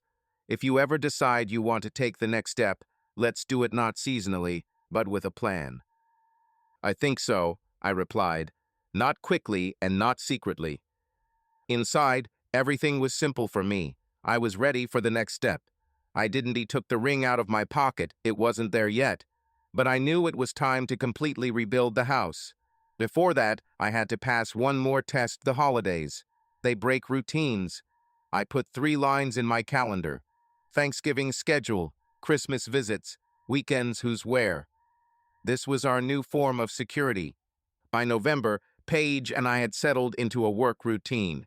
2 of her evenings a week, Mom Saturdays, every other night, a shared calendar, emails, and voicemails if the connection was down. The only remaining issue was holidays. I suggested meeting with Dr. Lewis again to quickly set the record straight. Holidays disrupt routines, the doctor said. You need dates, times, and a no surprises rule. Offer an option where the children have both family traditions and stability.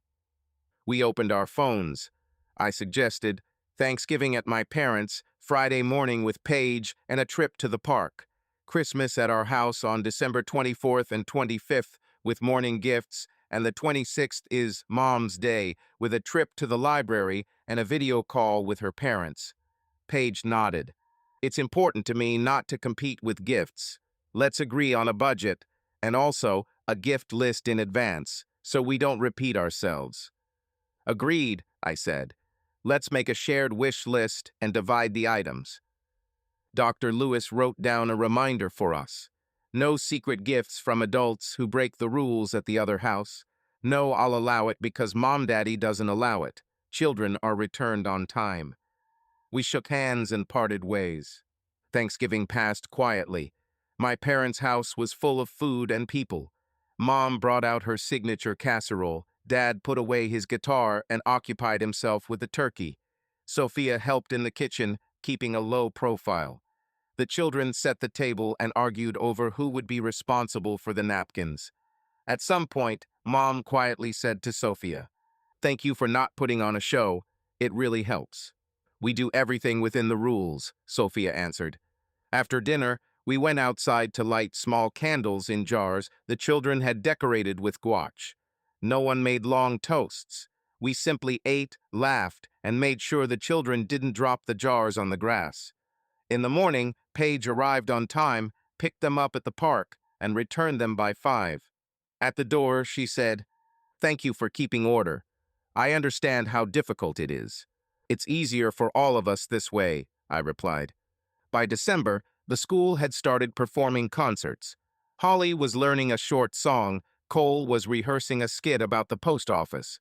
3 of us came to the winter evening, Paige, Sophia, and I, keeping a distance as we'd agreed. Sophia stood in the teacher's area, Paige among the parents, and I stood between the rows so I could quickly find the children after the performance. After the concert, we took a photo at the booth. Paige took a copy on her phone, and Sophia gave up her seat so the 3 of us wouldn't look like a group. Everything was done discreetly.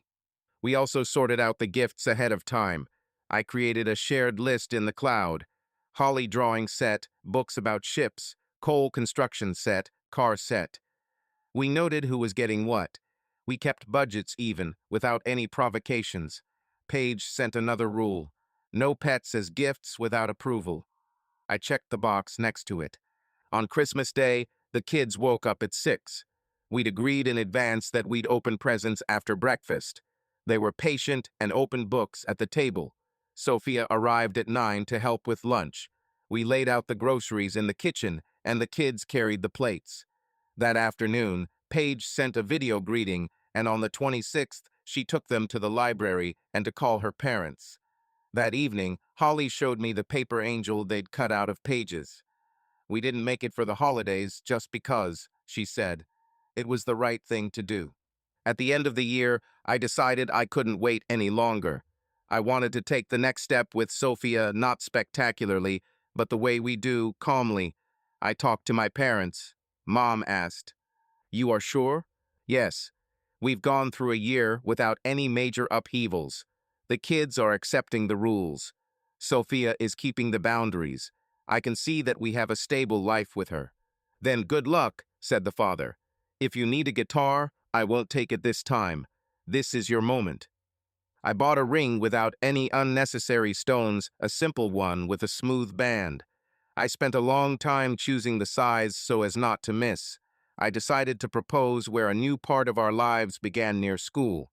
This place isn't about show, but about the routine we maintain together. It was a typical weekday.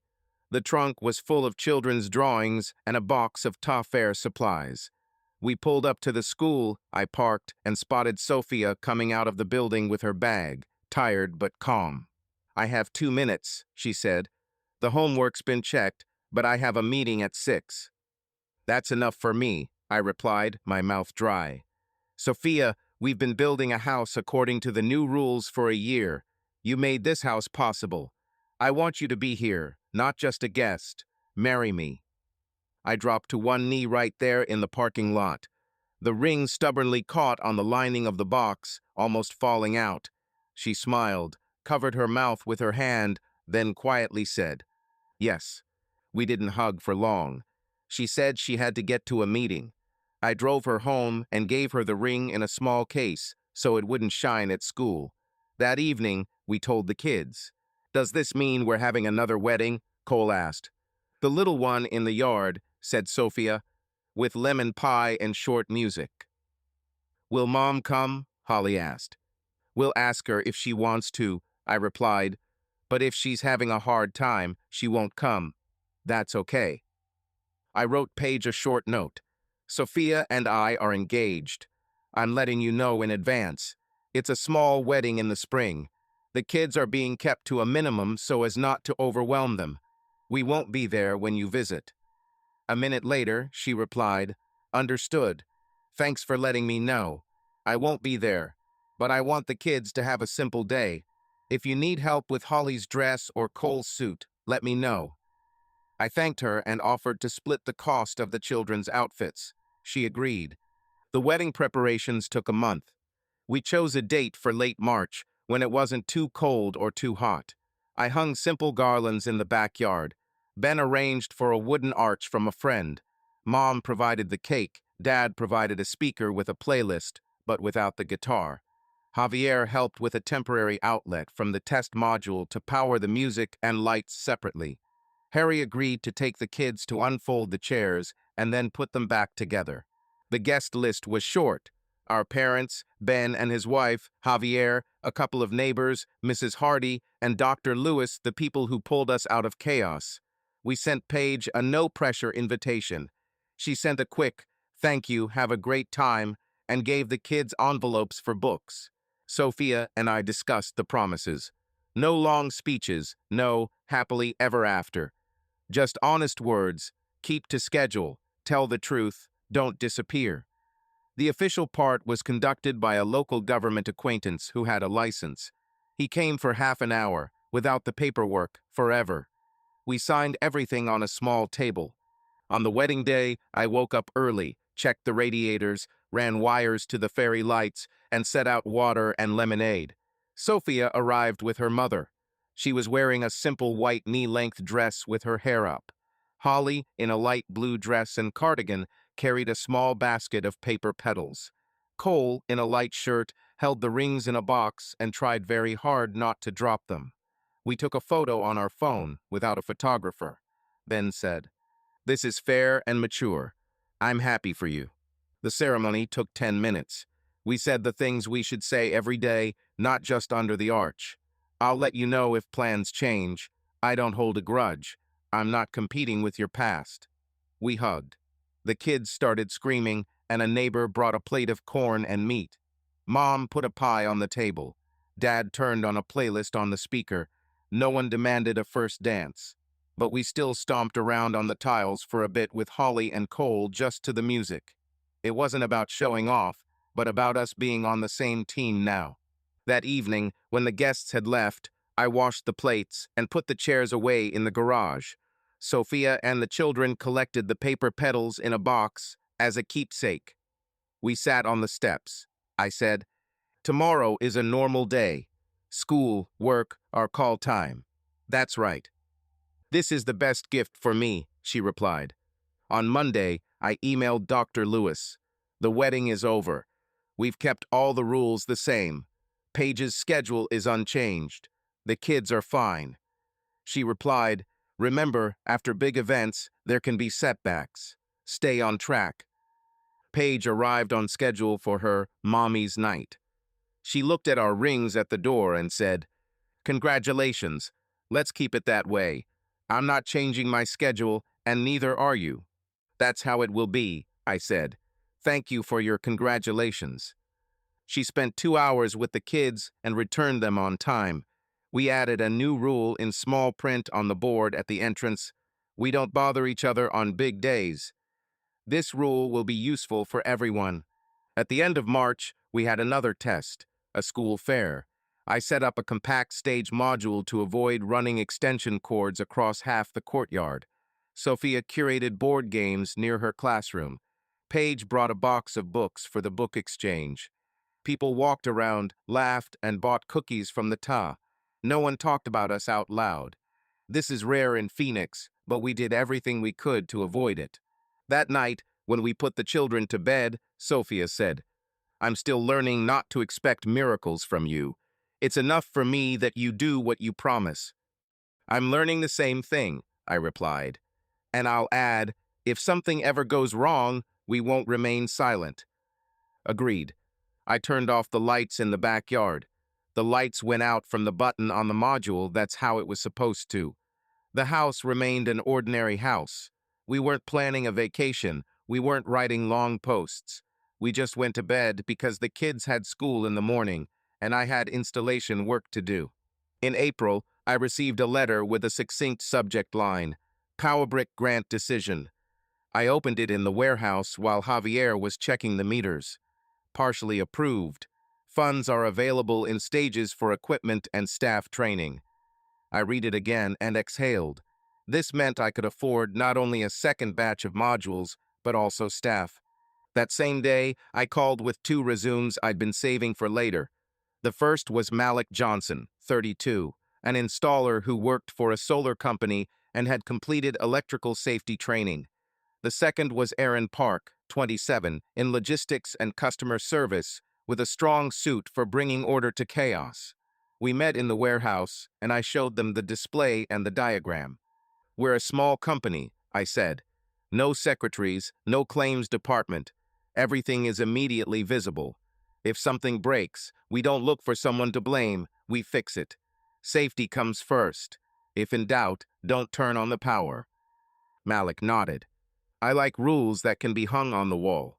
Aaron asked, "Do you have a CRM or at least a table that shows installed systems and maintenance deadlines?" "I have folders and a board," I admitted. "I'm ready to listen to suggestions." "Then I'll start with a spreadsheet," she said. "And with email templates. Clients need a consistent tone." We signed part-time contracts to cover our expenses. I took them to the store for work clothes, bought hard hats and gloves. I hung OSHA posters on the wall about eye and hearing protection.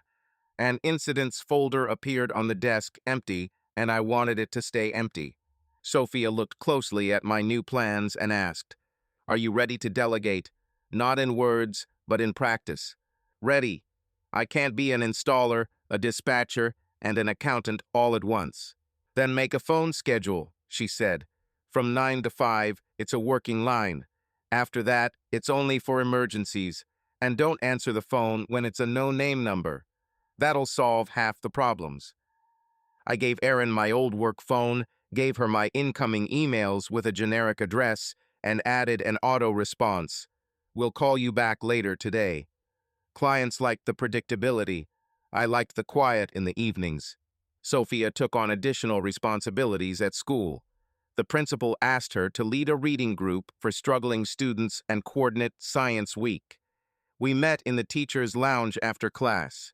Sophia laid out cards and a list of volunteers on the table. "I need you for one day," she said. 10 minutes of a story for third-grade students about how electricity works in the home. No commercials, with a ruler, a light bulb, and a wire. "I'll do it," I replied. "I'll bring a small panel and a lamp on a stand. I'll show you that a battery isn't magic. And one more thing. Tata wants you to help with the stage cables on Saturday. Marcy said you're fine, no one's running around." "I'll help." We maintained boundaries. At school, I was the parent and the visiting techie. At home, Sophia was the wife and teacher who didn't discuss work details in front of the children. Closer to May, Paige and I agreed to talk. Not about schedules, but about what remained between us from that summer. We met at a cafe on the corner, quiet and without anyone in sight. We ordered coffee, and I said, "I don't intend to return to arguments, but we need to settle this issue with words, so that it doesn't fall out later at any glitch." Paige looked straight ahead. "I'm ready. I did something wrong. I put work before family and decided for both of us. I'm not looking for excuses. I violated trust. There's no quick fix for that." "I'm not just angry that you left," I said. "I'm angry about the uniform, the contract on the table unspoken, the photos and videos of you being careless, and also about the impact it had on the children. They didn't understand why the regime was breaking down." "I understand," she replied. "Now I always look at the schedule and their faces. I won't discuss that summer with them, but if they ask, I'll say it simply. Dad and I had different views on life. That's why we live separately." "Agreed," I nodded. "And one more thing. If anything ever comes out, or if there's a rumor, you write to Monica right away. We don't make public statements. We keep the kids out of it." "It already surfaced once," Paige said. "A cheap blog brought up an old photo. Our lawyers sent a letter and the post was deleted. I didn't write to you because everything was shut down within a day. I'll let you know next time. This affects everyone." We sat in silence. It wasn't a make up. It was a flat, finally settled. We started seeing a flow at PowerBrick. Malik quickly settled into a rhythm. He worked without fuss, checking all the connections and not rushing me. Erin built a client spreadsheet: dates, number of modules, inverter, warranty, special notes like "husband has CPAP" or "cat chews wires cover with conduit."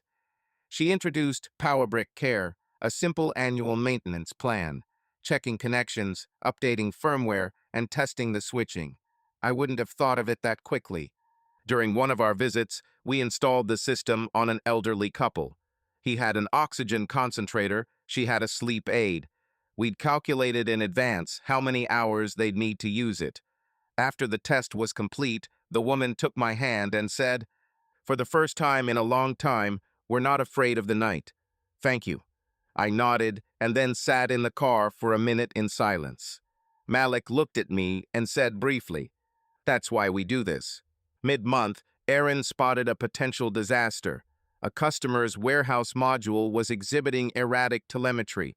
She called me to the screen. "Look, the voltage on this cell is fluctuating. It's not critical, but it's best to replace it before summer."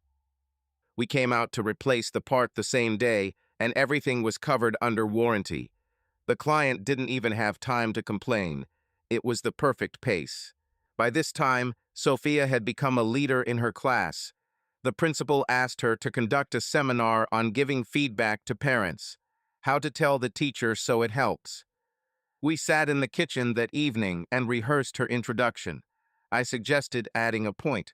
Tell me honestly that school can't always be on the first call, that answering within a day is also respectful. I'll take it, she said, and I'll also add that a teacher isn't a babysitter after the bell. Paige was also on the move. She was offered a weekend meteorologist slot on a local channel Saturday and Sunday mornings, plus the occasional midweek fill-in. It was a huge deal for our mom Saturdays. We couldn't wait. Let's rearrange it, Paige said. I take the morning shows. I pick up the kids after lunch. I return at 7. Once a month, I take the whole Saturday when I have a day off. We'll put it on the calendar, I replied. And we'll add a rule. If you have breaking news, you write it right away, not at the last minute. In exchange, I'll take Sunday evening for Sophia and me, so the kids have some predictability. Agree. We updated the shared file. Dr. Lewis later sent a short message. You're great for redoing it before the transfers started. In the summer, another topic caught up with us. Money. Not a conflict, but an adult conversation. The grant covered equipment and training, but not salaries. Income grew, but unpredictably. Take a deposit, Aaron said, 10% upon booking. Refundable if you reschedule 2 days in advance. If you don't want to, at least charge a flat fee for the diagnostics on the day of the reschedule. People are more careful about their schedule when they're paying. We'll do it, I replied. And one more thing, Sophia added that evening. We won't be putting someone else's emergency on hold on your day off, unless it's medically related. Let them learn to plan. I wrote it down on the board, accident, safety, and health only. The rest one by one. This saved us from calls like, connect the fairy lights to the neighbor's party today. In June, therapy for children switched to a biweekly schedule. The leaders said we could complete the course by August if everything was stable. We agreed. Holly said, I want to keep the I can talk sticker. Can I? Of course, Sophia replied. It's not a judgment, it's a reminder. Last summer, I held the promised 10-minute lesson for third-grade students on how light goes out and why it comes back. The children sat on the carpet, and I held a light bulb and a small inverter, demonstrating simple things. One boy asked, when I grow up, can I do things like this? You can, I said. Start by not plugging things in and reading the instructions. The laughter was short and honest. Sophia stood by the door, keeping an eye on the time. After the lesson, she said, you managed to do it without lectures and without advertising. Thank you. At the end of June, a letter arrived from the grantor. Phase 1 is closed. Submit a staff training report. We put together a folder, Malik's certification, warehouse safety protocols, a list of clients for whom we'd completed the annual care pilot. I submitted the report and the next day received the second installment of equipment funding. This meant we could order another 10 enclosures and keep the warehouse stocked. At the same time, Aaron suggested installing a camera above the remote diagnostics stand in the office. So we don't have to go to every beep, she said. We installed the camera, connected the power, and defined access rules. The keys are mine, hers, and Malik's. No one else gets them. And yet, not everything went smoothly. One client made a scene on the phone. You were 40 minutes late editing. I missed the meeting. Aaron first apologized, then calmly said, our contract stipulates an hourly window opening. We gave you 9 minutes notice. Next time, we'll be the first ones there. If you'd like, we can reschedule for another day and give you a discount on care. The client cooled off. We rescheduled the appointment. I praised Aaron. No rudeness, no concessions that disrupt the schedule. We had a difficult moment with Paige. During her broadcast, a viewer sent a photo of children at a park, with them in the background. Paige didn't show the photo, but mentions went viral on social media. She immediately messaged Monica and me. The channel deleted the repost, and Paige calmly said on air the general phrase, "Respect the privacy of the people in the photo." The children and I didn't have any discussions, but I added a rule to the board in the hallway. We do not post photos of children without permission from both parents. This rule applied to everyone. By midsummer, we took a small risk. We rented a neighboring building for storage. It contained boxes, shelving, and a small desk with a printer. We hung a sign that read, "Powerbrick by appointment only." I was still dreading the office grind, so I abandoned my old habit, more on-site work, less in the paper corner. Aaron handled the rest. In July, Paige and I met again with Dr. Lewis, not for corrections, but to reflect on the year. The doctor said, "You've built a system. With children, you can reduce the intensity of support. The advice is simple. Keep conversations brief and upfront, maintain consistent discipline in both homes, and don't introduce unexpected adults. If changes occur, meet again." Paige asked, "Is it possible to tell the children directly that we won't be together?"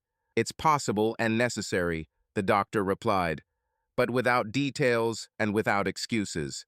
Your version, we decided to live separately, but we both love you. That's enough." We went outside. It was hot, but the air was calm. "Thanks for holding the line," Paige said. "I know it was hard for you back then. Me too. But it's working for us now." "It works," I said, "and that's the main thing." That evening at home, I opened a folder of thank you letters from clients. Not to brag, but to remember why I'd gotten myself into this. Sophia walked by, stopped, and asked, "Are you testing yourself again?" "Yes. It's important to me that what I do has meaning." "It does," she said, "both at home and there." We sat on the porch. The kids in the room were counting stickers on a whiteboard. We had another chapter ahead of us, not about legal papers or first parties, about how to keep everything in place when life starts changing again. But by this point, we had people, rules, and a lawyer on speed dial in case the world wanted to play another weird joke. And we had a habit of speaking at the right time, not after. Subscribe to our channel so that your love doesn't cheat on you, and go ahead and listen to the next story, because this story is nothing compared to the next one. If you're under 18, don't even think click to the next one.